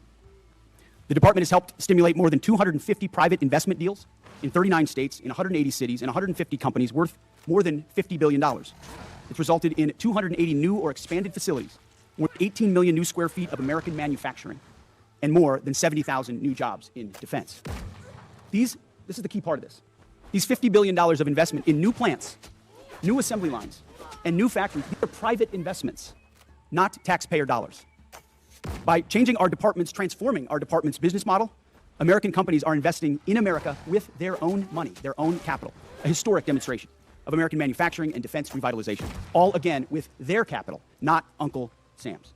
This has never been done before and is long overdue, from a bureaucratic model to a business model. Anyone on the outside looking in at what's been done inside this Pentagon in the last 12 months cannot deny the fundamental transformation at speed, at scale, to innovate and meet the threats of today and tomorrow. These investments equal great things for America, American families, and American workers, and help to ensure that our warfighters are able to defend the American dream and all American made. Together with the help of the policies, updates, and appropriations passed by Congress, President Trump's War Department has begun to turn the lights back on in manufacturing towns across this country, and once again, forging a lethal arsenal of freedom. Where critical supply chains are threatened, the War Department has acted decisively to inject capital, stimulate production, and prevent adversarial exploitation. We are firing up the American economic engine, and at every level of our defense industrial base. Every policy we pursue, every budgetary item we request serves to ensure that the department remains laser-focused on increasing lethality and survivability of our forces from the front lines to the factory floors. This is a historic budget, as you said, Mr. Chairman. This is a fiscally responsible budget. This is a warfighting budget. And speaking of warfighting, the topic of Iran, I'm sure will come up today, which I very much welcome discussing. I look forward to sharing the incredible successes of our military, achieved in a matter of weeks. President Trump, unlike other presidents, has had the courage to ensure Iran never gets a nuclear weapon, and he's ironclad in that. We have the best negotiator in the world driving that deal. The biggest challenge, the biggest adversary we face at this point are the reckless, feckless, and defeatist words of congressional Democrats and some Republicans. God. 2 months in, I remind you, 2 months in to a conflict. Lest I remind you, and my generation understands how long we were in Iraq, how long we were in Afghanistan, how long we were in Vietnam. 2 months in, on an existential fight for the safety of the American people, Iran cannot have a nuclear bomb. We are proud of this undertaking. I'm proud that President Trump has had the courage to do it, and I look forward to sharing more about what our troops have accomplished. So I thank you again for the opportunity to address this committee. I ask that God would continue to watch over our troops in harm's way, and those that have fallen are always in our memory, and we fight to ensure their legacy. Look forward to answering the questions of this committee. Thank you, Mr. Secretary. General Kane, you're recognized. Thank you, Chairman Rogers, Ranking Member Smith, and members of this committee. Thanks for having me today. I'm honored to be here today alongside the Honorable Pete Hegseth and Honorable Jay Hurst to testify on the President's fiscal year 2027 budget. I'm grateful for the opportunity to testify today, and I'm thankful for your Yes, exactly. A normal person. continued partnership in support of our warfighters defending the homeland and our interests around the world. It's a privilege to speak with you today about the foundation. Although to be fair, like, it's obviously like he has to be like this because, you know, he's a military duder, so he's going to present in nonpartisan way, but I don't know. It just feels like Donald Trump, like there's a particular level of childishness to like Donald Trump's nominees that is annoying as fuck in comparison to other people. But yeah, maybe that's just me. I don't know. Kane, from what I've heard, is pretty good.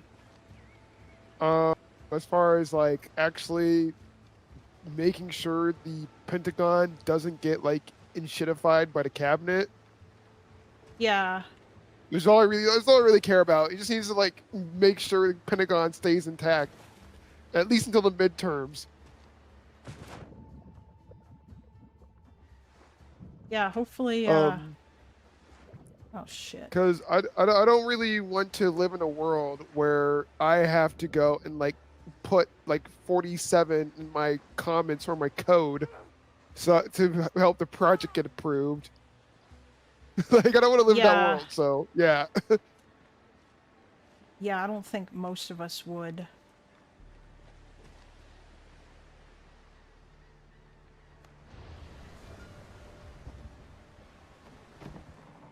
Okay. Of America's strength are 2.8 million members of our joint force, and I'm continually inspired by our soldiers, sailors, airmen, Marines, Guardians, and Coast Guardsmen, and our civilians standing the watch for our nation, supported always by their families. Each and every one of them could have chosen another path, but they don't. They choose to serve and to do something more important than themselves. And every day, they meet the nation's challenges from combat operations to critical support roles with the courage, tenacity, and grit that keeps our nation strong and secure.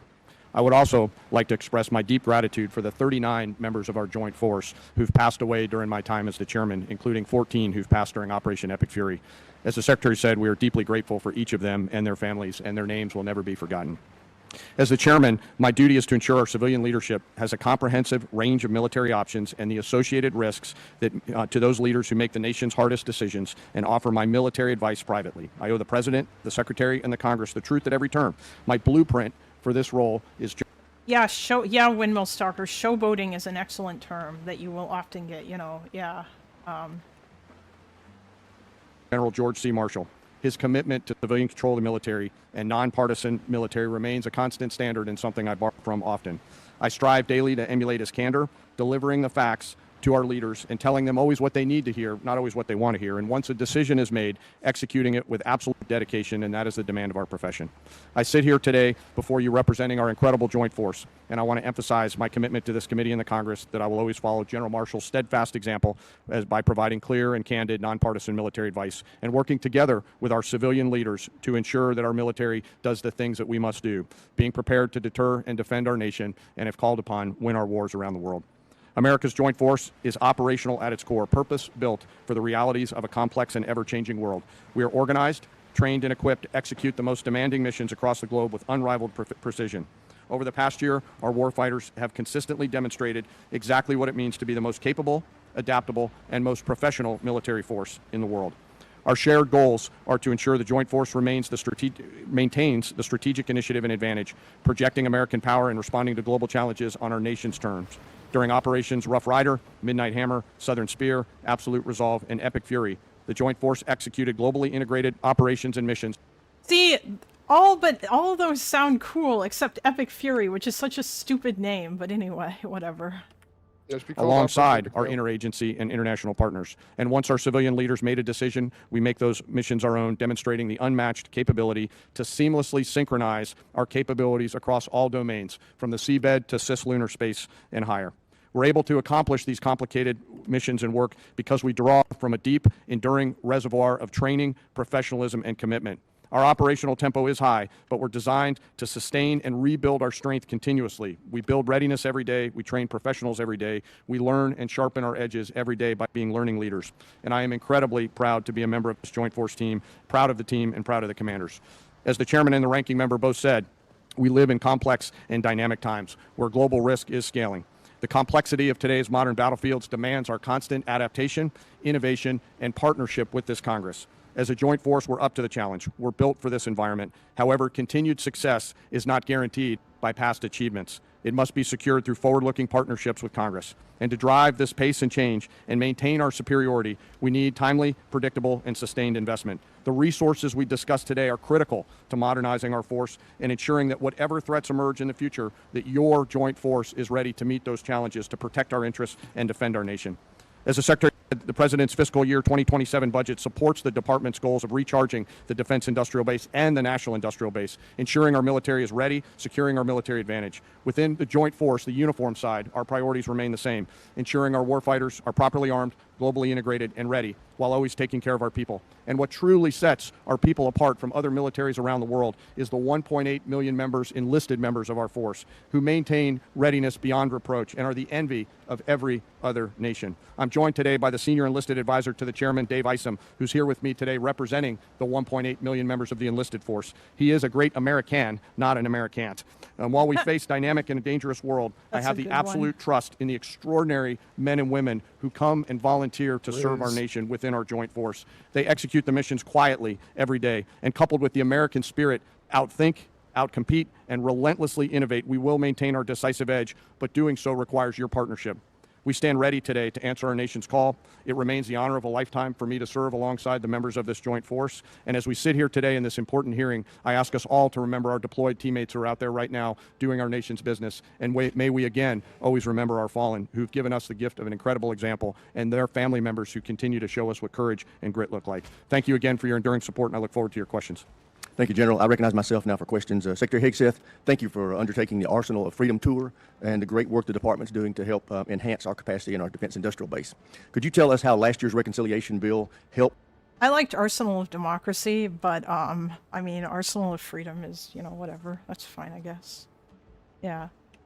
To enable what you have been able to do and what you think this year's FY27 budget request will do on that front.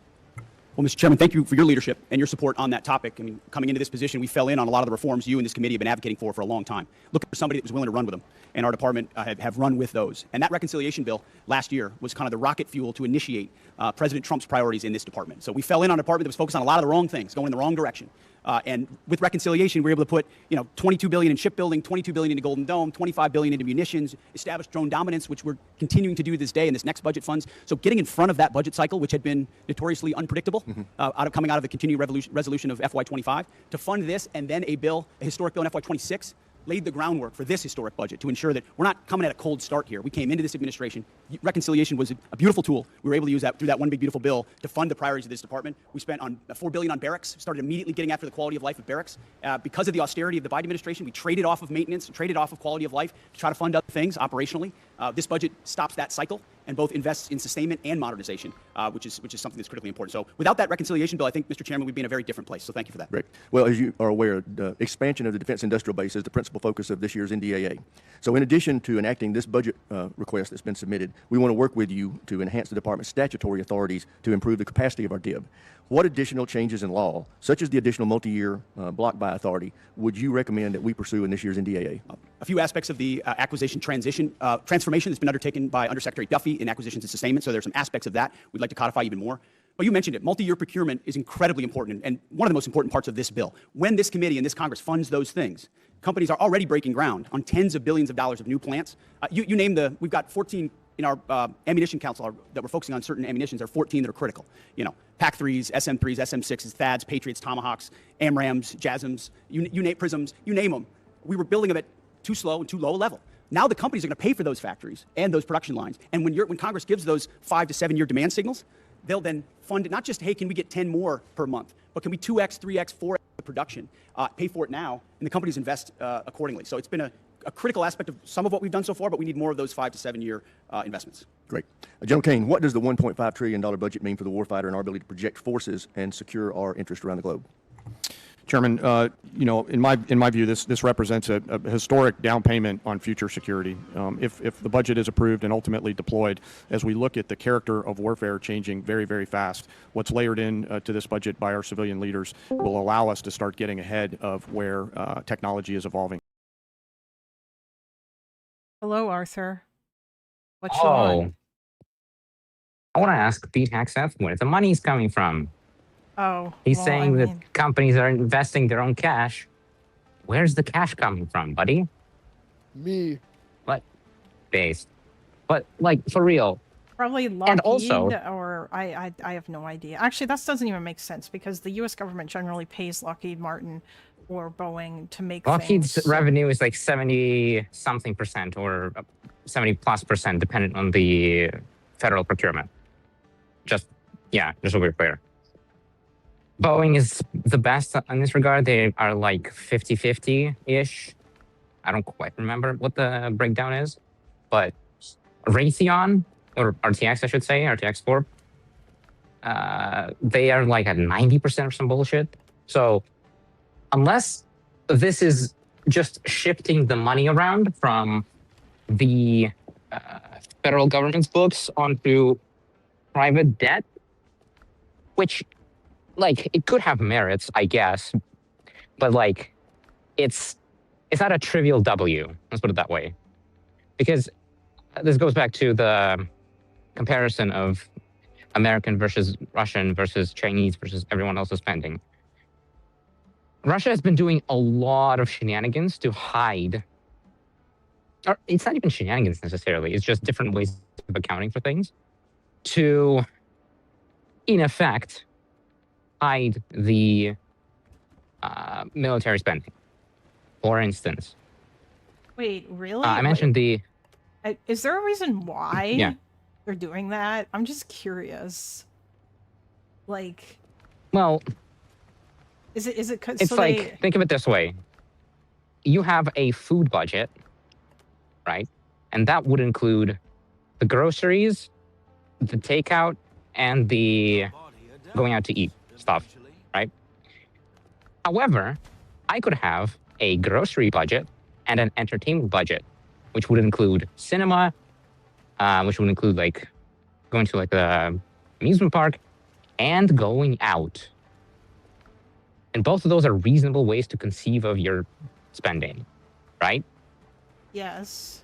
So Russia and also Turkey is very, well, not infamous, but like they present a similar issue to Western analysts who don't do like Turkish internal politics stuff, which I'm not one of those people. I just know this from Perun. So there you go. What? That Russia, like... No, that Turkey has a otherwise weird defense budget. But on Russia, I mentioned the recruitment bonuses. And to break down the number, you get 400K lump sum from the Ministry of Defense.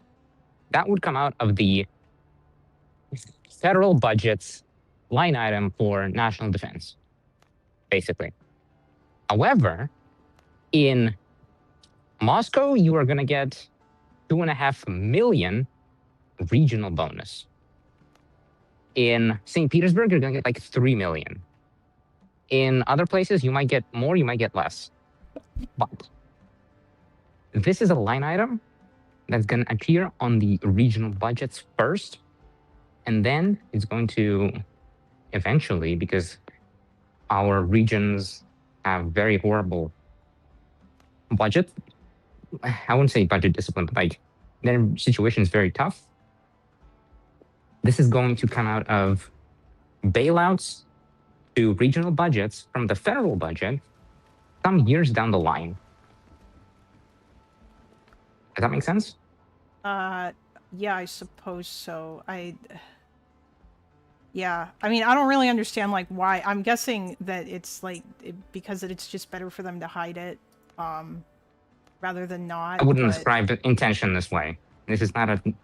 I don't think the rules were changed for this, and I don't think the rules being set up in like 2005 or some like accounting era or whatever were planning to hide military spending in a losing war in 2026.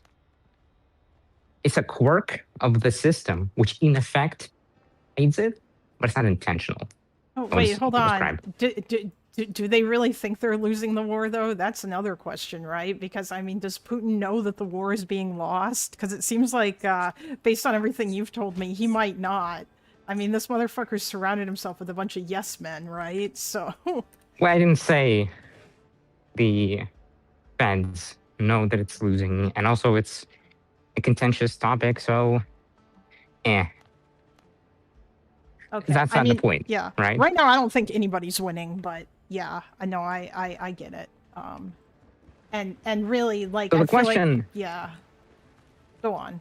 Question to put before Pete Hegseth here is, and I'm curious, there could be a good answer, is where the companies that are building these factories are getting the actual funding from. Because it has to come out from outside the system somewhere. I would imagine that the cannot government is probably spending their money, or is probably, I don't know, when the government wants more money, they print more money. I mean, isn't that how the Russian government pays for things? When they want more money, they just print more rubles. But that would come out of the defense budget request. Okay, so to quickly break it down, yeah, Glenda's actually correct. When the federal government spends money, they print money. No, I understand how this works. I'm asking, whatever money is printed, it will be directed to the DoD through the budget acquisition. Yes? Budget request. Yeah, presumably. I would imagine. Like, they're asking for $1 trillion in like military funding. I'm guessing that's going to be part of that, you know? Yeah. No, so he explicitly claimed that this expansion of productive capacity is coming out of the company's own money, not on Uncle Sam's, to quote. Which, to me, doesn't make a lot of sense. Oh no! Wait, no. I understand completely. This makes this makes complete sense to me. Hold on. So basically, what he's saying is that these companies are going to invest in building factories. So they'll find investors who will pay for those factories, and then later on, the idea is that they're going to obviously get their money back because the United States government is then going to buy the product that they make there. And then that'll be the return on their investment, and then the investors will be happy. Yeah, that's like capitalism shit. Like that's what they're gonna do. Is it like they're? Yeah, that's how they're. Yeah, I Yeah, understand. it's basically a very The roundabout. It's a very roundabout way of doing a bond. private Yeah. bond, like to the much. market. Yes. Okay, Pretty but the interest is going to eventually have to come out of the defense spending. Yes. Well, no, the U.S. just- government will be paying money for the will pay for the spending, or will be paying for the product that the factories churn out. Right? That's the whole idea Yes. behind what's happening. And yeah. that product is going to be otherwise more expensive than direct investment into these factories from the Well, yeah, United that's States the government. point. That's the return on the investment, right? Like if I start a business, like when Mark Zuckerberg started Facebook, he went and found a bunch of investors who gave him money so that he could like expand his operation and shit. And then after that, once he had this money, and once Facebook started turning a profit, which I have no fucking idea, I don't know how long that took, then his investors would have gotten a return on their investment, which would be the whole idea, right? Yeah, it's the Yes. same sort of shit. Understand. I just want to point out, both for the audience and for whoever's interested, like maybe you, that Pete Hegseth's saying that some spending is coming out of the private industry as opposed to government spending. This is potentially true for Boeing. This is positively not true for Lockheed or RTX, who are building the munitions that he's talking about. This could come out of venture capital spending or venture capital investment into Shield AI, into Anduril, into, I'm blanking, but like some of these startup companies. I mean, to Palantir. But yeah, this is just, I think that's important to understand. Oh, yeah. I mean, The only real gap here is what investors going to put the money in, because it depends on if the government's going to spend the money later for acquisitions, which is entirely dependent on what Congress and the presidency look like in 2028 and 2032. We're looking out that far. So it's a very risky investment if you're a guy who's carrying a lot of cash for it. If you're someone who's carrying a lot of cash for it. well, yeah, assuming that all the money actually, well, actually, no, once money is procured, it should go through. Or like, rather, because I don't think the $1 trillion that they're asking for is right now up front. I believe that's going to be $1 trillion over X number of years. Yeah. No, it's over the next year, next financial year. Okay. It's weird, but from my understanding, the American spending is literally annual. Every single defense dollar has to be approved by Congress, meaning long-term projects like the ENGA program, like the Sentinel program, like whatever you might name, the destroyer programs. Those have to be up for, either the people working on those programs need to build in some buffer room in case the next year's Congress is retarded and doesn't fund those programs, or they hope that the program is sufficiently important that cuts will be made elsewhere. There's no like 2026 allocation through 2036. Is that correct? Associate? Yeah. You're in the industry, you should know. Sorry, I was actually reading something else. Is I thought it you were correct? talking to Kalinda. Is it correct that every single defense spending dollar is allocated every single year, and there's no multi-year budget allocations for defense programs. I know that the defense budget, the budget for the DoD is a by year basis, as it is it was discretionary. So as the needs of the Defense Department change year by year. So yes, every dollar that all the branches and whatnot get to spend are year by year. But I'm not sure about like, hey, we want to build like a factory or something, or hey, we want to buy up this infrastructure. I'm not sure about that, because that is a multi-year long project. It takes time to build things, and you need to trickle fund them based off of funding schedules.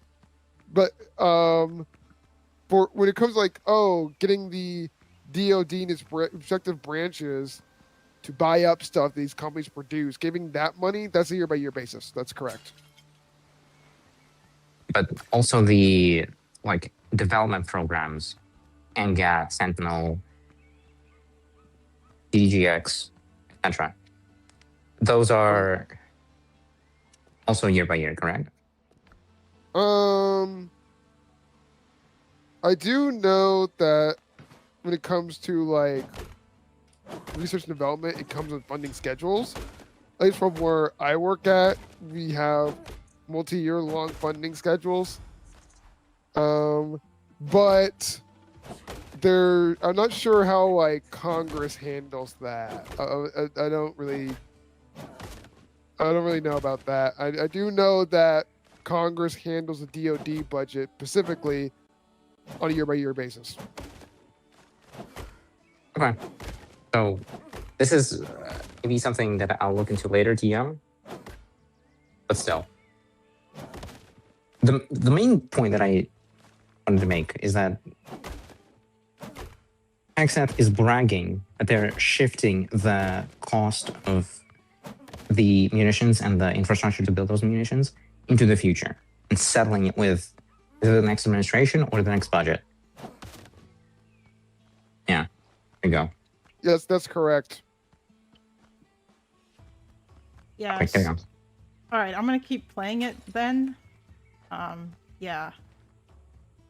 And as I mentioned, the character of warfighting is changing pretty quickly. Mass, simultaneity, autonomy, undersea, space, cyber, information. All of those ways that are now manifesting themselves on the battlefields around the world require a higher end of capital investment. And that's why we're grateful for the opportunity to have this budget make its way to the Joint Force. So it's an important down payment on the future here, sir. Great. Thank you. Thank you, sir.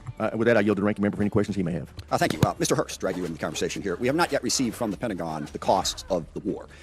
So just for the record, we'd like to get that as soon as possible. Certainly the munitions expended, but also underreported is we've had a fair amount of equipment destroyed, including 2 C-130s with the rescue of our downed airmen.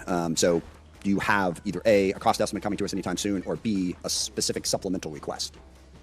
Thank you for that question. So approximately at this day, we're spending about $25 billion on Operation Epic Fury. Most of that is munitions. There's part of that is obviously O&M and equipment replacement. We will formulate a supplemental through the White House that will come to Congress once we have a full assessment of the cost of the conflict. Sure. So you're saying full cost at this point is $25 billion? Yeah, that's our estimate for the cost. Okay, interesting, because I'm glad you answered that question, because we've been asking for a hell of a long time and no one's given us the number. So if you could get those details over to us, that would be great. Mr. Secretary, you mentioned the nuclear aspect of Iran and the war. And it is worth noting that every president prior to this one, including President Trump in his first term, also prevented Iran from getting a nuclear weapon without actually having to go to war in Iran. So we need to keep that in mind. But also, since the war started, Iran's nuclear arsenal has not been weakened in any way. And at the moment, in negotiations, what Iran is saying, basically pay us to open up the strait. That's their position, which is completely untenable. I agree. It's worth noting, of course, that the strait was open before the war started. Now we're negotiating to get back to status quo. And Iran's most recent offer is to say, we'll talk about nukes later. So what is the plan to actually turn all of this lethal kinetic action into an improvement in the nuclear situation? Because we haven't gotten there yet. Play it out for us. How does that happen? How does it actually lead to that result? Well, I would take issue with the premise of the question that nothing was done. Operation Midnight Hammer was a very effective. Well, I didn't say nothing was done. I said in this war. Ultimately, since this war started. well, this under this administration, unlike other administrations, which cut bad deals and pallets of cash with no ability to oversee whether Iran is actually pursuing a nuclear program. So where if we we're want at. to litigate JCPOA or the Iran deal, our view, the president's view, is that was a very bad deal. That gave them a That's bunch the of money past. up front. What's the future? To fund, you talked about negotiated deals. Allowed them to fund their proxies and spread Hamas and Hezbollah all around the region, build up nuclear capabilities. What are we going to do now? President Trump has been clear-eyed, from the killing of Qasem Soleimani to Okay, pulling out of the Iran what are you deal gonna to do? Midnight Hammer, and now to this effort to recognize that you have to stare down this kind of enemy who's hell-bent on getting a nuclear weapon and get them to a point where they're at the table giving it up in a way that So they ensures haven't never have it. So they haven't broken yet. Okay, we haven't gotten there yet for all of the. Well, their nuclear facilities have been obliterated, underground, they're buried, and Whoa, we're whoa, watching whoa, them whoa, whoa, whoa, 24/7. whoa, whoa, whoa. So we know where Whoa, whoa, any whoa, whoa, nuclear material reclaiming my might be. time We're for watching a quick it. second here.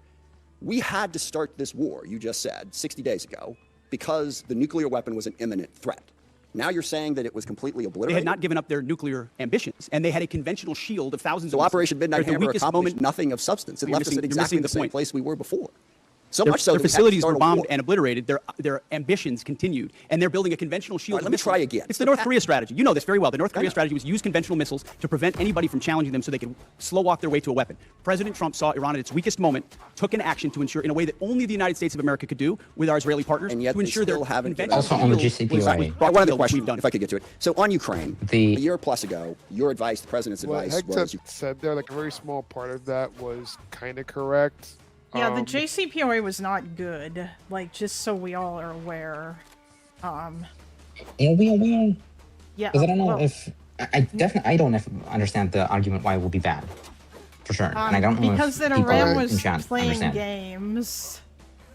To explain the logic of the JCPOA that I'm stealing from William Spaniel, and if he's wrong, then take it up with him. Logic of the JCPOA is that nuclear armaments for Iran would shift the balance of power towards Iran and thereby allow it to extract additional benefit from whoever they're negotiating with, right? That's why they're going for it. And those benefits are greater than the costs, and the net difference is the value of those nukes. So if you give that amount of benefit to Iran upfront, they will not go for the nukes, or it will be rational for them, rather, not to go for the nukes, because even if they cheat on JCPOA, they would not be able to extract additional benefit on top of the benefit they accrue from JCPOA. The marginal difference that the nukes make would be shrinking to zero. Now, this is like a simplistic, and it's a reduction of like real things to a single spectrum of like value. But I think even this logic would provide a, simplistic as it is, a valid way for the JCPOA to be workable and useful.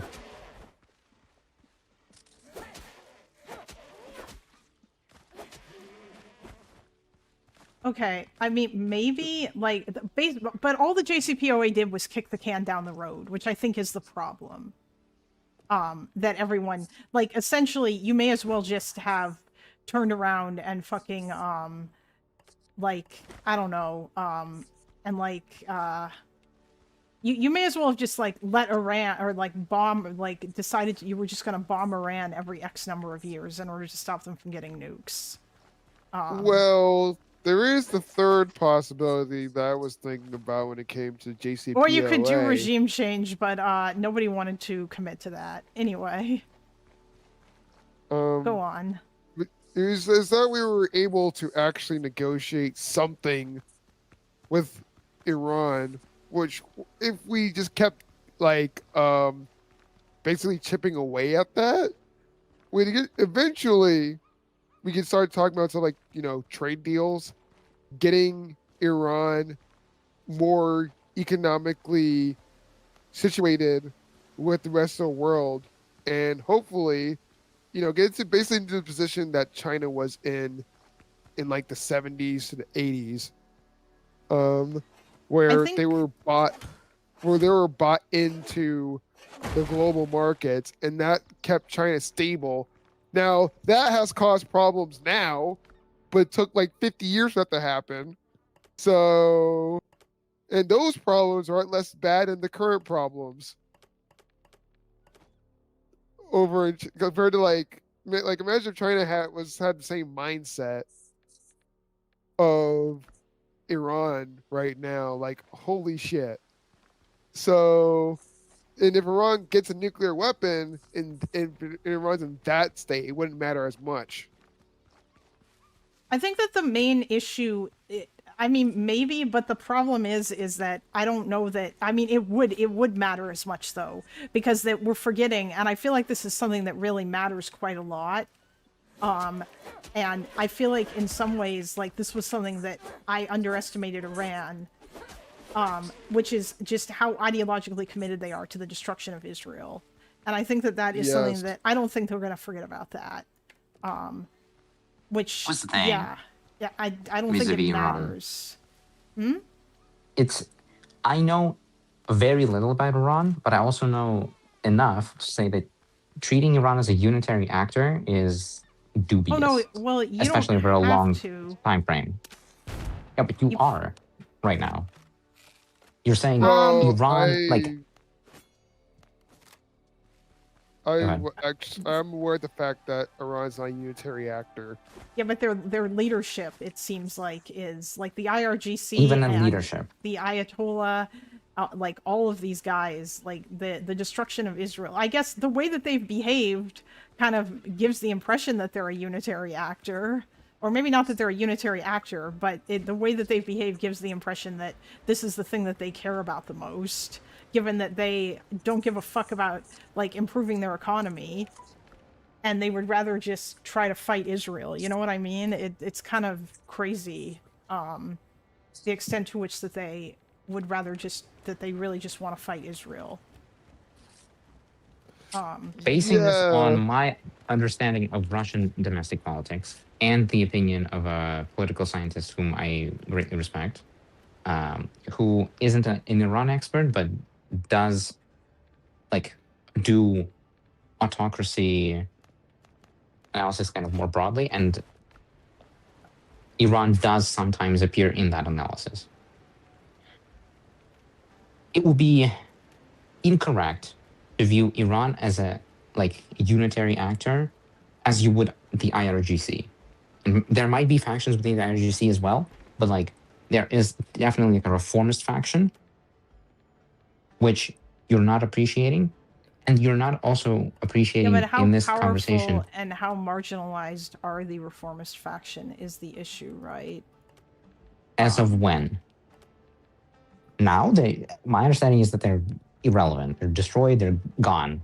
But the theory of the JCPOA is that it would empower the reformist moderate faction, which could conceivably take power because the actual voting, the ballots cast in on the voting day are counted fairly. The actual barrier to free and fair elections, as it were, is the filter that the Ayatollah something committee, or rather Ayatollah Khamenei, has. yes. No, not the guy, but there's like a council of elders or whatever going on. And they Oh, hello, Addie. approve Addie can of the shed a ballot. bunch of light on this, but go on.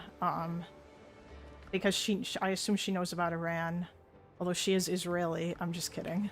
But yeah, I mean, I'm just saying, like, Iran's not a. I think that the extent to which that ideology plays a role in Iran's actions is pretty big. Like, they're not motivated in the same way as other countries might be. So, like, China had a different modus operandi that I think that, you know, like, Mao was more willing to kind of to like make friends with America, or to be more buddy with America and against Russia.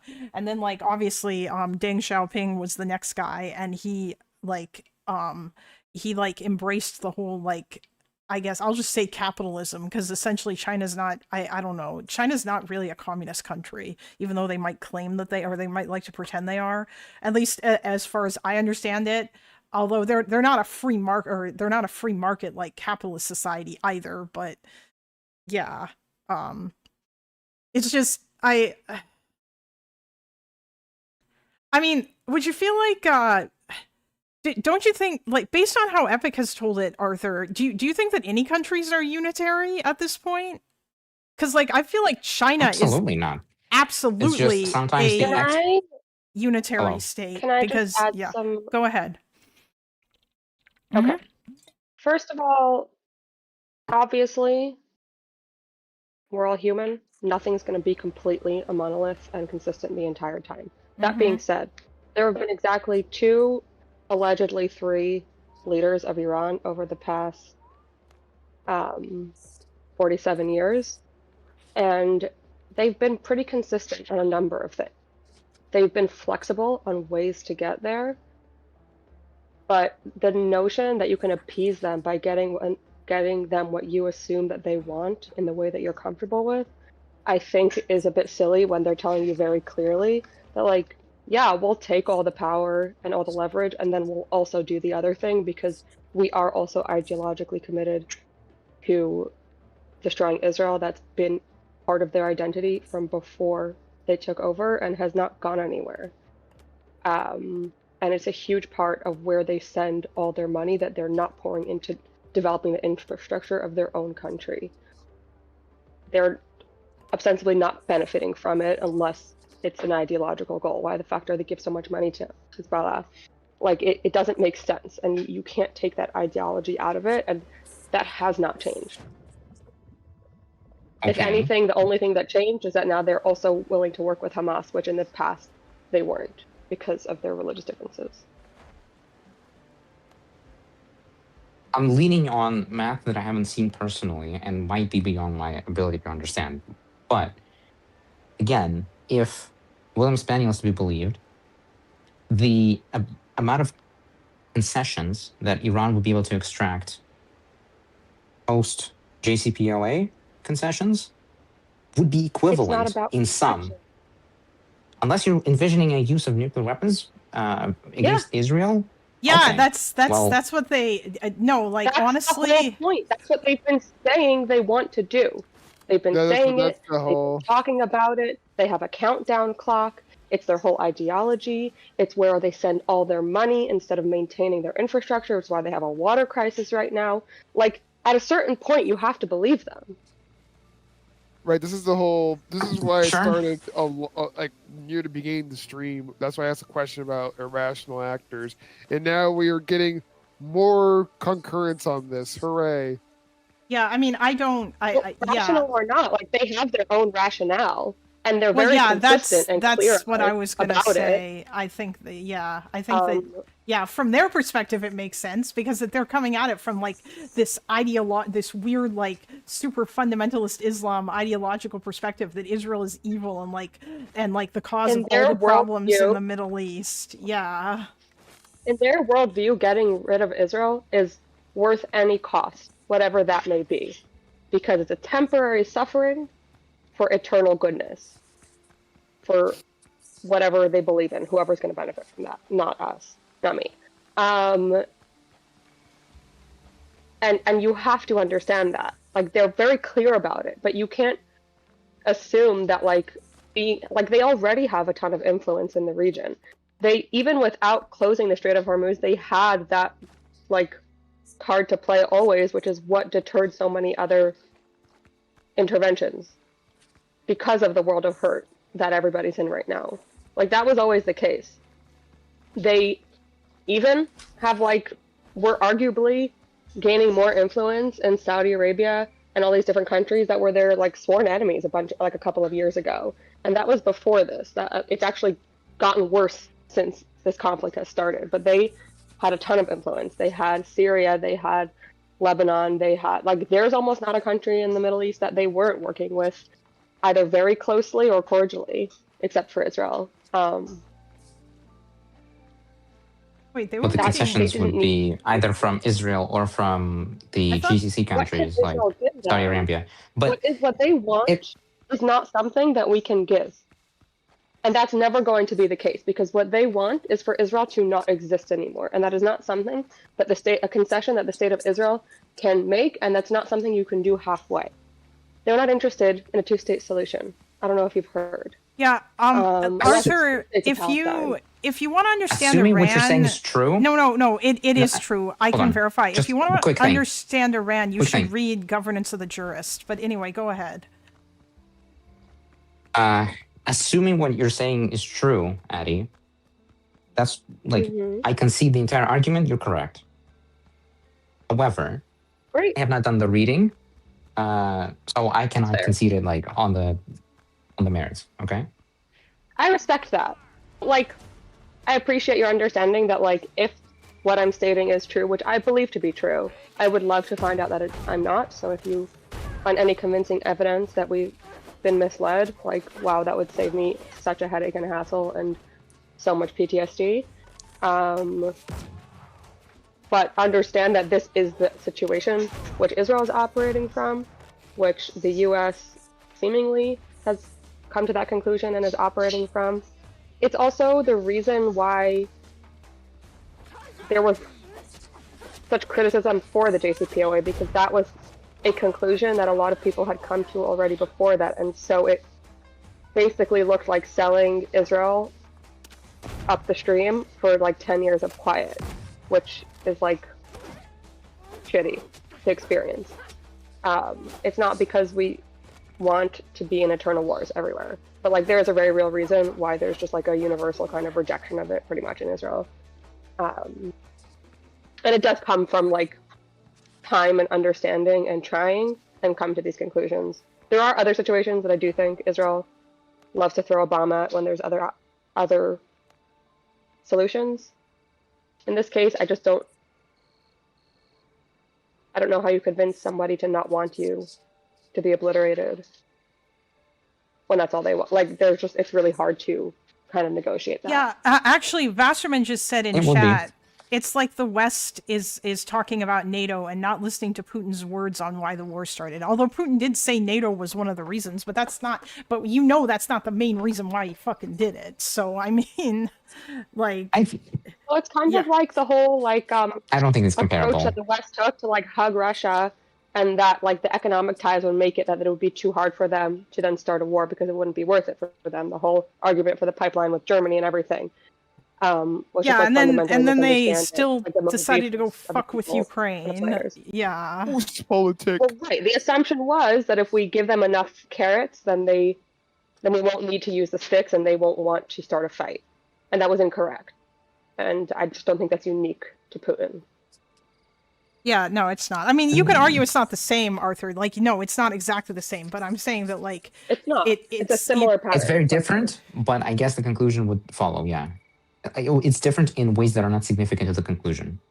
That makes sense. No, for sure. Yeah. They're both very different. They just follow the same trajectory, and so I just think it's an interesting, like, point of inflection. Fair enough. Like, you need to understand them in their own words before you can, like, declare what their interests are and how you can get them in ways that you find acceptable. Yeah. Yeah, it seems to This me is true. that Iran is interested in the no-state solution because the annihilation of Israel to use nuclear weapons will make the area very difficult to inhabit for quite some time. Well, I mean, I don't even know. See, that's the main thing that I'm not sure about.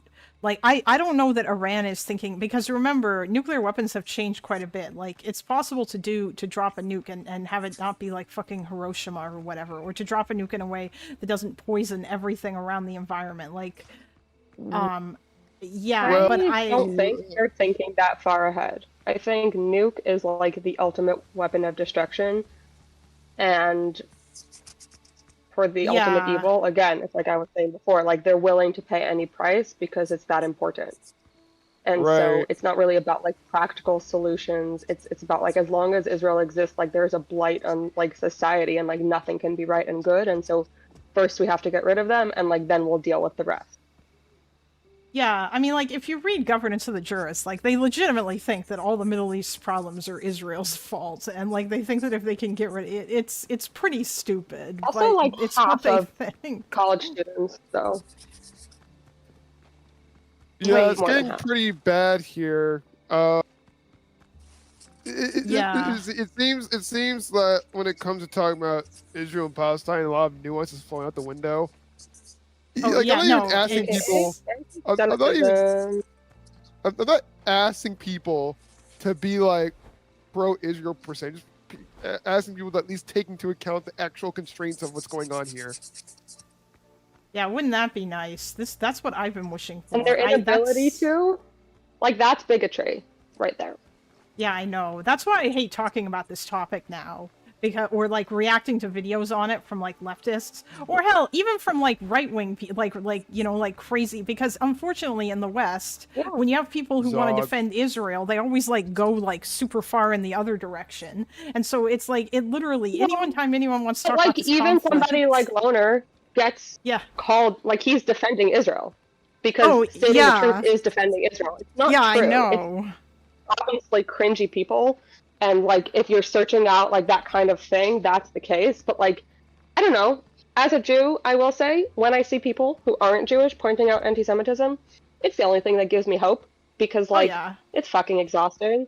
And, like, there is value in being like, nope, that's still fucked up, and that's still fucked up, and that's still not a valid point, and you're still crazy. And the fact that you refuse to, like, hold, like, the same standards in this situation that you would in any other situation, that's a problem.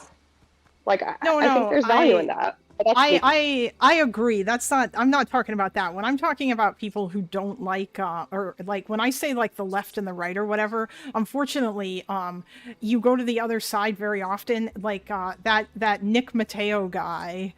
Who had that hilarious debate with Sneeko. That was a great debate. But then you like look in further and you realize that if you were to interrogate Nick's position, he thinks Palestinians aren't real and that Israel should be the entirety of like the historic Palestine and there should be no Palestinian state. You know what I mean? And so it's like this is the other side where it basically just boils down to on one side, like both sides are just saying, it's like, this is our land, get the fuck out. No, this is our land, get the fuck out. And it's so, like, no one has any nuance. No one wants to understand where the other side is coming from. And it's so fucking annoying. Now, obviously, right now, in the West, unfortunately, the left-wing side, or the anti-Israel side, has become the dominant spoken voice, which I don't think is good either, right? Like that irritates me, because there's so much bad shit baked into that. And I also feel like I could probably... You could convince many Israelis that, like you and Insomniac have said, if certain things changed about the Palestinian strategy, you could probably convince Israelis to get back on board with the two-state solution. Like, I don't think most Israelis are inherently, like, fucking Ben-Gvir, you know? Like, they're just black-pilled. I do want to say, I do think it's, like, that kind of, it falls into the same category as this, like, false notion that everyone just seems to have bought into, that like being pro-Palestinian means being anti-Israel, or that being pro-Israel means being anti-Palestinian, and like I just refuse to buy into that notion. Like that just continues to not be the case. It's not a fact.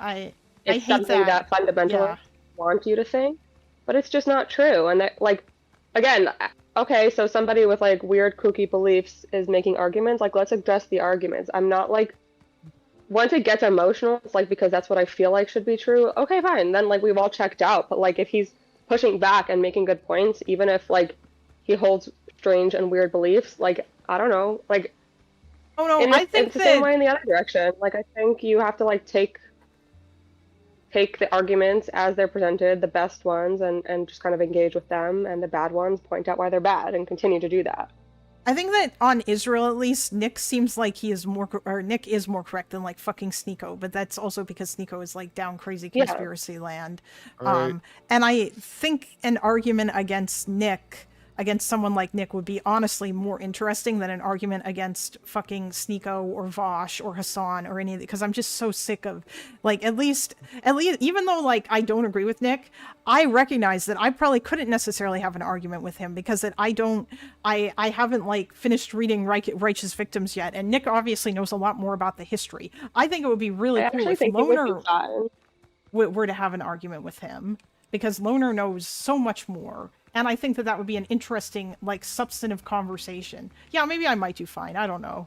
But I'm just saying, like, I think you would do fine, because I think that objectively, like, just the, like, the more facts you learn, it's not like it's changing your opinion or your understanding of things. There's always going to be details on things, but you can always concede those. The arguments for like what kicking out, like taking the West Bank and ethnically cleansing Palestinians, like that's never going. There isn't going to be a logical argument that there's some fact that you're missing. It's always going to be an appeal to emotion or like something like that. And so you can just say like, I understand that you feel that way. Again, it's just still not like.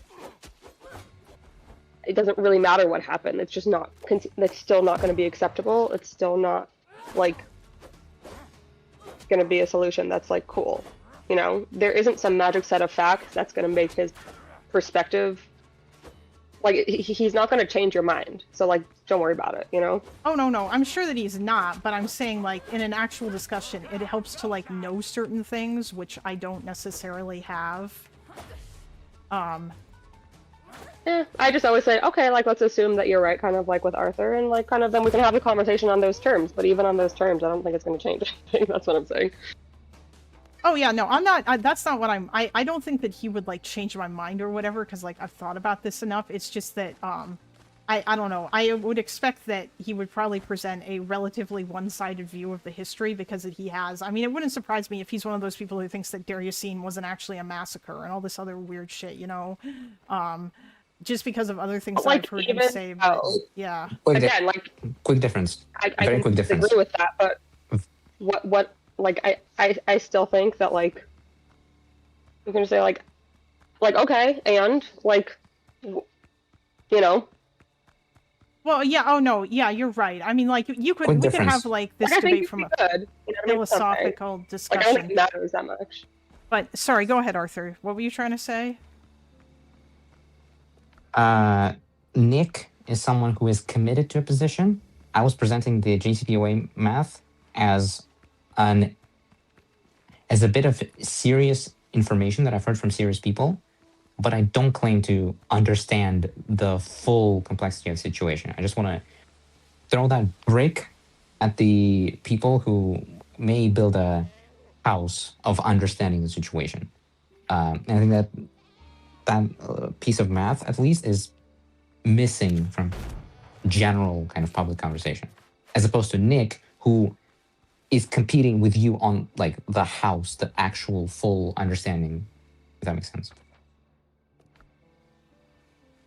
Can I interject with the final meme before the discussion ends, so we can get back to the oh yeah, hearing? true. All right, We really final meme. All right. Yes. What we need is not the one-state solution, not the two-state solution. We need a 51st state solution. All right. We need to be building a Buc-ee's on the Gaza Strip, all right, for everyone to enjoy, all right? Wait, you as want... As long as you give me Trader Joe's, I don't fucking care anymore. Yeah, we'll get Trader Joe's down there too, all right? And then fabulous, we have a deal. Fuck yeah, all right? Everyone's entitled to the full glory of the U.S. Constitution. 2 senators for the entire group, like... That's right. All the Israelis, all the Palestinians, all of them, they gotta share 2 senators. You can fight over who those 2 senators are going to be, and it's going to be very fun for you. Good luck. Yes. All right. It's going to be like 11 electoral votes because, you know, it's like the size of New Jersey or something. I don't know. Listen, the day that you can ensure safety for everybody in this section of land, you'll be welcomed with open arms. Everyone has to get along, all right? You will get Someone along. Just needs to, like, you will congregate at Buc-ee's. Like, no offense, but y'all aren't exactly doing great at protecting the Jews that are your responsibility right now. So, like, well, but this is obviously like a joke solution, but yeah, obviously. I know. I mean, if that happened, a little bit of a bummer. I would take the Trader Joe's if I could feel safe. In fact, I had the Trader Joe's. The Promised Land will now be renamed to New York 2. All right. Probably Trumpistan, if you're being like honest. Eastern Manhattan. Zohan Lane. It would be the strongest Trump voting district in all the land. Oh yeah, it absolutely would. Israelis that's the diversity love solution. Trump. But like they are pretty like socially liberal. But they do love him anyways. It's complicated. Yeah. He got back our hostages. Well, Biden too, but Yeah. Also, thank you for the $5, Fell Runner, for Yes. Stewart Coin. Everybody donate, please. Thank you. And like the stream. Like, Yeah. comment, subscribe. I should actually Don't- be like trying to work harder to like get more donos, but like it just doesn't concern me as much because job. Although I don't know. We'll see. We'll see how You need that to goes. put James May saying like, comment, subscribe on a, Oh yeah. a soundboard. I should do that. There's a bunch of things that I need to put on the soundboard. Honestly, by the way, if people have things they want me to put on the soundboard, I'll put them on the Discord soundboard too. Like, just drop them in the community suggestions in Discord, and I can add them to both my soundboard and the Discord soundboard. Yeah. Jesus, I feel like we've barely gotten through any of this. The conversations have been good. Also, thank you, Patriarch, for the 10 gifted memberships. I'm like getting hungry now though, and I kind of want to go. Which I feel I'm just gonna rather... say I'm gonna go, so I stop disrupting, but a good one. Yes. Oh. Yeah, thank you, Addie. Bye.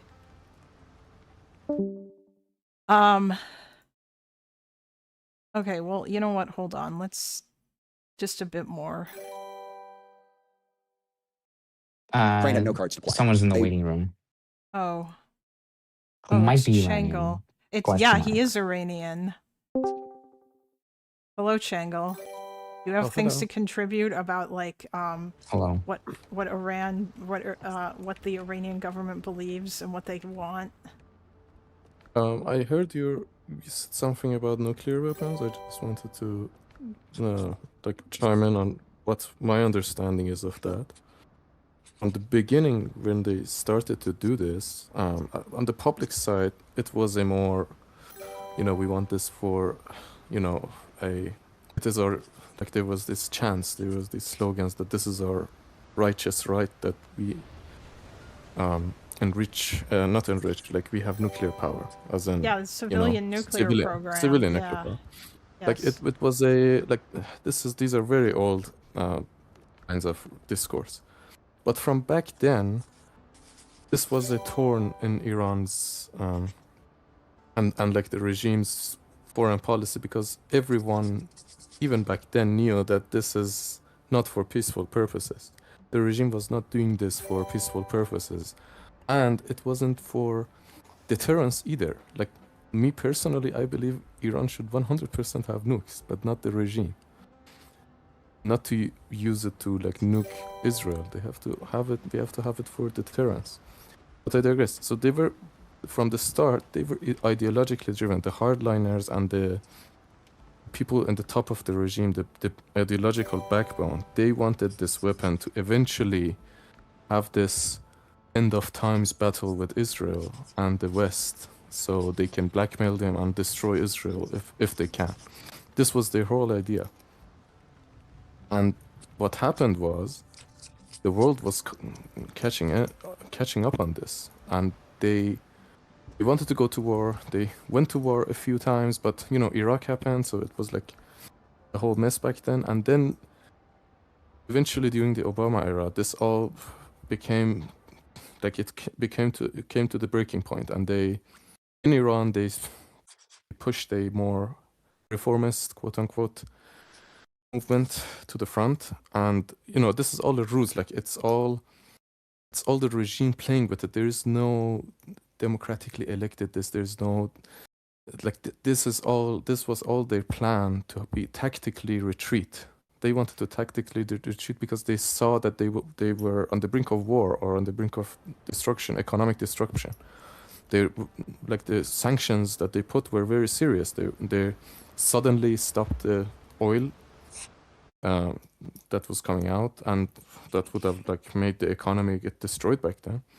So after Ahmadinejad, after Rouhani came, they went to the talks and did the talks. And during the talks, they were shooting rockets writing on them, diff to Israel, diff to,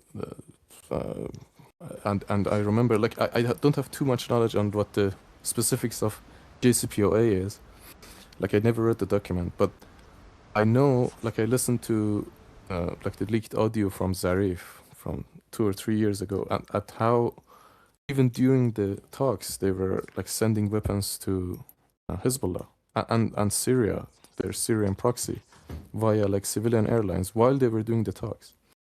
So this was never like the talks was always like a tactical thing, and in general, I think like my idea is that this deal would have been a good deal if what the Obama administration thought was true. That is that these are rational actors. If we give them like economic prosperity and they have a middle class, like they verbatim said this as well in their speeches, they would, you know, just stop being a bad actor and just, you know, act like a normal, rational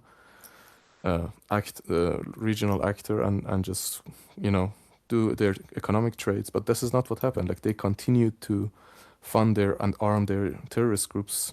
And it was after those talks that billions of dollars that came into the economy, like I think it was 2 or 3% economic growth during those years. While all these years you can see like 5-10% even, or it was either zero growth or negative growth. So like that wasn't offsetting that. The growth in the economy was minimal, but they were expanding their empire. They were expanding to Yemen at the time. They expanded to Syria. They rebuilt Hezbollah. They rebuilt. So they used all of that for those purposes. And they never like laid their eyes off the goal of, that is their end times battle with the West. Like that, this never exited their minds. These are not people that even if they wanted to have their own survival, even internally and externally, they would have acted differently. They would have acted differently with the people. They would have acted differently on the international stage.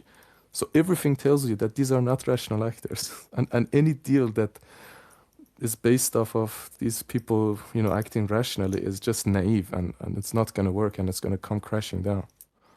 That's my take on it, at least. I don't know how some people might disagree with that. No, I don't. Based on Yeah. everything I've heard, like I feel like if you just look at things that these people are saying, and then like, and not even just what they say, but like the fact that they have like, they like Jesus Christ, they could have spent so much money like making their economy better when the sanctions got lifted, and instead like all that money just went to funding proxy groups. And that's actually crazy, you know, and that's why they have all these problems now with like their country and their water and their economy, and why their people are out in the street protesting and stuff. And yeah, it's just not, yeah, I don't know. Speaking of which, have you heard anything from Iran, Shangle? How are things there? Have you heard anything from anyone? Or is the internet still fucked? I'm assuming that it is. The internet is fucked, yeah. I mean, it's been 2 months, more than 2 months now. I mean, the economy is in shambles. My idea, what I think is that it cannot continue like this. Like this blockade is a horrible idea if it's like a medium-term plan to just keep blockading like this. It has to eventually, you have to have a plan, like either, I don't know, like apparently they don't want to do boots on the ground, but they have to do something. Like this blockade is gonna bring about famine and mass unemployment. Like this is not the way to go forward. Wait, you're talking about like the blockade that Iran is doing, or the blockade the U.S. is doing? The U.S. is doing, the Iran is not doing any blockades right now. The U.S. Wait, I thought that like farther into the straits was being closed due to IRCG threats. Yeah, I Right, understand. that's where the Ayatollah booth comes in, and then farther out is the U.S. blockade against Well, no, Iranian that was, yeah, ground that's ships. basically just, that's not about the IRGC threats. That's about them saying you're not allowed to pass through here unless you pay us the Strait of Hormuz. Like they just closed the Strait of Hormuz, right, to use it as leverage. I mean, they succeeded. Like it's admirable that they actually managed to do this, but like it was obvious that their enemy, that is, it was like, obvious the they were gonna biggest navy in fucking the do world. it. Yeah. But yeah, the issue is that the U.S. Navy is way too dangerous to actually enter the strait proper. because it's way too narrow. Moving a force through there is it's going to be like a cage fight. And the U.S. really doesn't want to lose a ship because that'd be politically very bad. I And don't think that's the as problem. I think they have done this many times. Like they have brought ships there. Like the ship, bring their ships to do what? Like that's the problem. Why would they bring ships into like the yeah, because then Persian there's Gulf? a problem of okay, well, if we want to get tankers through the strait, you have to escort everyone. Each of these Yeah, tankers yeah, are very, very that's vulnerable. impossible. Yeah. And just one tanker thing is going to be a huge economic and ecological disaster. Yeah. Yeah, like However, the problem is not their navy. The problem is the vessels that want to go through. Like those guys can't go there under the threat of drones. You know, that's the problem. however, JD pawned done doing accelerationism towards a transition away from fossil fuels. Okay, Kinda neat. guys. I think I might call it there. It's like I'm very hungry. And I don't want to order food again, although I might end up doing it to a certain degree, but I really shouldn't. So yeah, because I've done it like for the past like 3 or 4 days, and that's not good. I should not be doing that. So much money is being spent. And yeah. I'm probably gonna Okay, we'll wait. have to save the. Sorry, debate board. What do you mean? What's boring? The fact that I want to leave? I don't. I thought there was someone just in the waiting room just now, and then they left. I didn't even. Let me check the log. I'm curious because I thought I looked up and my it. Oh no, never To mind. eat and have Someone human else was functions. in a voice channel. What'd you say? That's yeah, being hungry and having human functions. That's cringe. You just have to stream nonstop. Yeah. No, Chase, you're trying to send me rage bait that I have no interest in reacting to. Like, it's very funny. gonna I move feel like over to you're general. you're obviously doing it on purpose. Like, I just got finished ranting about how boring it is talking about Israel Palestine because all it is just extremists from either side yelling at each other. So it's always this is my land, get the fuck out. No, this is my land, get the fuck out. And then in response you're like, "Oh, here's something you can react to." And it's literally just like fucking extremists arguing with each other about Israel Palestine. Yeah, I have no desire to watch that because it's just the same shit and it's so boring. But anyway, Should we just move it to general since I guess the stream's over now? yeah, if you guys want to keep talking, you can absolutely move to general. Okay. Yeah. Thank you See very ya. much. Thanks for letting me come on stream. Yeah, absolutely. You're Sure. welcome. Have a good one. Bye. Bye.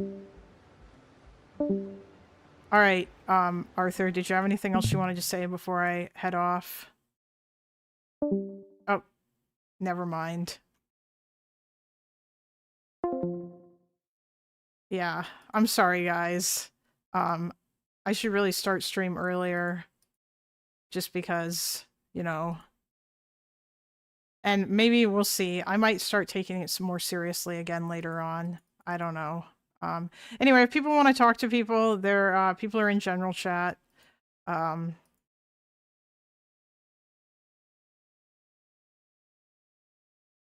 Yeah, Chase, I'm aware it's not Vosh, but it doesn't matter. It's still the same shit. Like, it's just not entertaining to me to watch, like, two people argue. Part of the reason why, or to watch, like, two people argue about that, the reason why the Sneeko versus Nick Mateo shit was funny was because that, was because that Sneeko is an idiot who doesn't actually know anything about Israel-Palestine, and it was really, really, really fucking funny.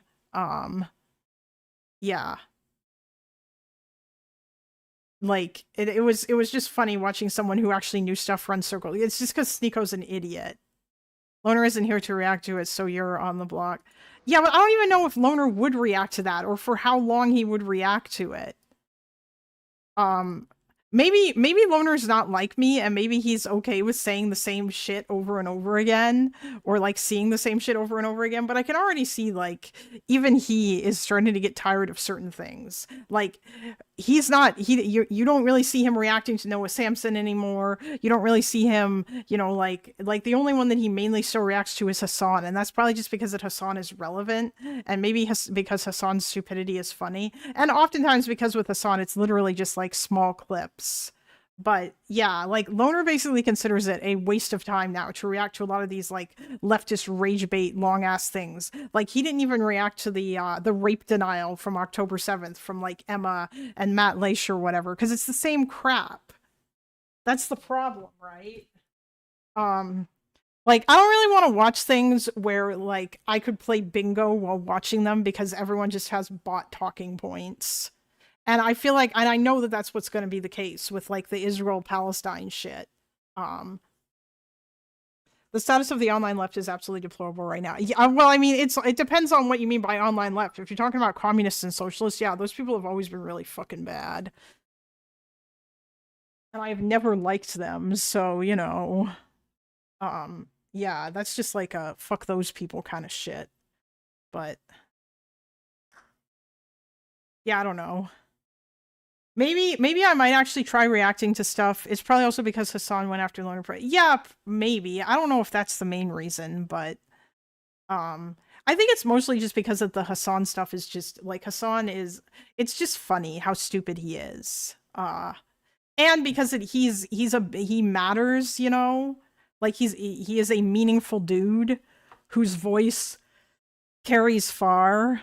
But no, yeah, tankies have always been deplorable. I'm just saying that it's more interesting to actually argue with them about stuff that isn't, or to actually like react to them when they're talking about shit that's not fucking Israel-Palestine, because it's all the same talking points over and over again. And my response to those talking points is the same as it's always been. And so it's dumb to just continuously listen to the same shit over and over. That's why like I kind of just don't care about Vosh anymore either, because I can basically predict what he's going to say. And it's not interesting hearing him like talk about how Israelis are demons for the 9,000th time, because it's like, what the fuck do you want me to say? That's really bad. I don't know what you're expecting of me, you know? Like, honestly. Chase, if you actually want me to react to rage bait, maybe you should find me some rage bait about Ukraine. Like, Duckbringer delivered the other day when she gave me a stream where President Sunday talked about Ukraine and was shitting on Dylan. And I listened to a bunch of that stream, and I thought that made for some good React content, and it enraged me. You know, like, find me leftists talking about Ukraine rather than this shit. But the problem is that none of these people talk about Ukraine because that like, it's much harder to defend Russia. Unless you're like basically just lying. But even then, it's still much harder to defend Russia because it's just not, unless you start engaging in crazy conspiracy theories about Russia and like how Bucha was fake and everything. It's pretty hard to deny shit like even Lactoy doesn't try denying that the Bucha massacre happened. Like he just says it was bad and then moves on and goes back to talking about like how bad it is that like torture is a problem in Ukrainian prisons and stuff. Just like, it would be dumb of me to deny the fact that, like, Ukraine isn't perfect. But that doesn't mean that they don't have a right to defend themselves against Russia or that we shouldn't help them. When I am beating Doobie, I call out his shame tactic and challenge him to find arguments outside of shame. Yeah, well, you know. I prefer Russia-Ukraine convos over the IP shit because the IP shit is the same shit rehashed a million times. Exactly, Leah. True. I mean, like with Russia, there's a lot of similar stuff that a lot of like low information people will say, but that's still more interesting to me than the fucking Israel-Palestine shit. Especially since you will occasionally get people who say interesting stuff. Oh, you mean debating? Yeah, well, you know what? I mean, he still hasn't come back. He's probably not going to, which I think really says something about the fact that he's basically doing all this for the love of the game. Breaking Points invites Mearsheimer to their show every other month to talk about shit, and many times it's about Ukraine. Yeah, although it really wouldn't surprise me if, like, Mearsheimer is also on this weird Israel obsession train. Mearsheimer lives in this strange delusion where he thinks that Israel is about to fall and that it's going to happen any day now. It's really weird. But I mean, yeah, sure, I would react to Mearsheimer, because at least that would expose me to, like, new talking points if I haven't heard them before, and then I can, like, respond to that stuff, and I think that that's interesting. But otherwise, it's like, I don't know. It's all just so stupid. It's just so boring. And, yeah.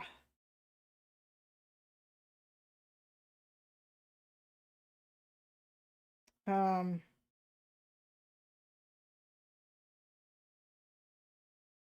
any case. But yeah, I don't know, Chase, you have your assignment. Vosh reacted to Mehdi Hassan versus Plattner. Yeah, but that's all just gonna be the same shit again. Like, I don't know what... Like, wait, is Vosh pro Graham Plattner? I would assume that he would be. Where is... Now I'm curious where Mehdi Hassan stands on Graham Plattner.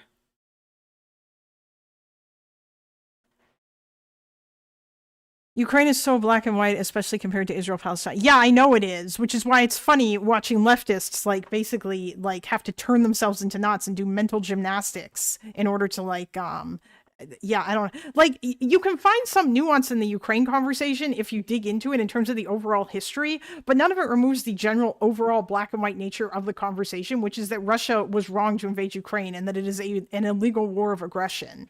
And like, there is no justification for what they are doing. Even if you like find some level of nuance in terms of why people in the Donbass were mad or whatever, about potentially joining the EU, or why, like, they didn't agree with the association agreement and whatnot, but like, and why they feel closer to Russia than Ukraine, or why they did at least then, but absolutely none of it. None of this justifies, like, Russia basically taking advantage of this and going in there and, like, essentially orchestrating and fomenting and, like, manufacturing a civil war. Yeah, like, that kind of, yeah, sure, like, I can find complexity there, but these two sides are not the same.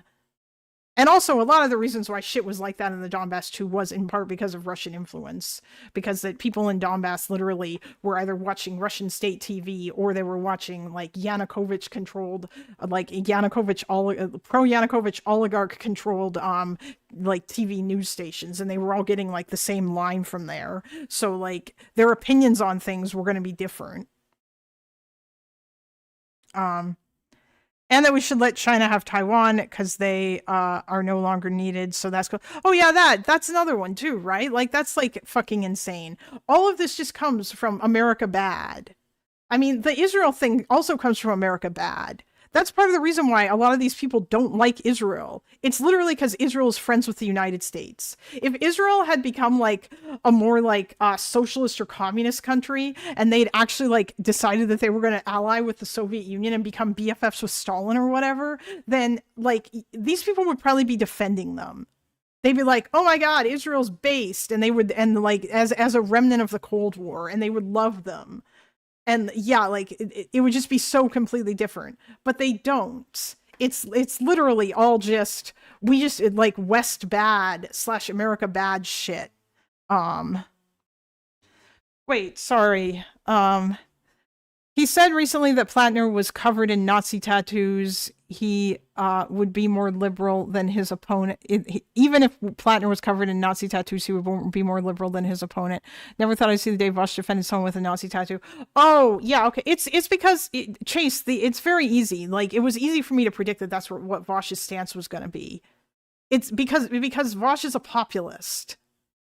And like, Vosh will happily, like, side with people who are pushing the things that he agrees with. And he agrees with Plattner on his left-wing populism, his socialism, and him being anti-Israel. And so he doesn't give a fuck about tattoos that Plattner had in the past.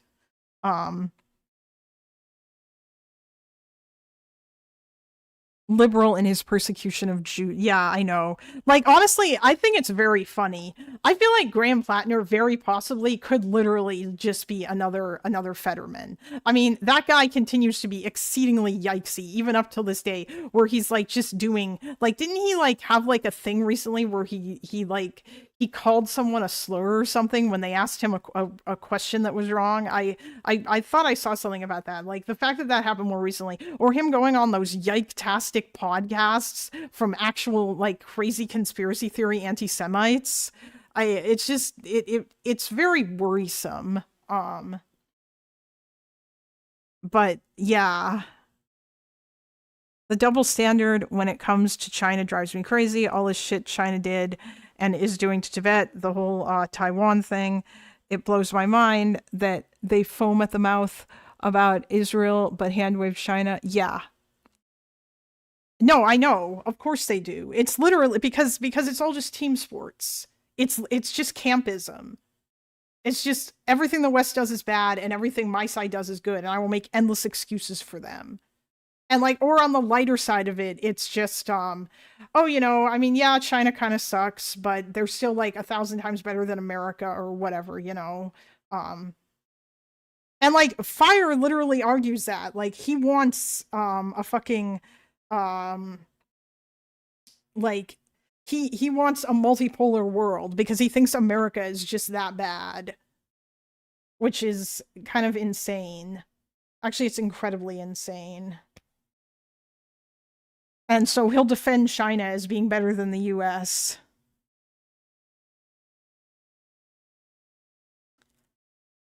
Anyway.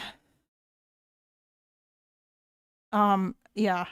I'm gonna go now. I hope you guys have a good one. Bye.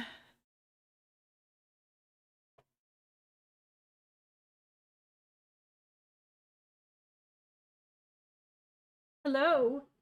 I'm gonna go feed this kitty. He's adorable. Have a good night.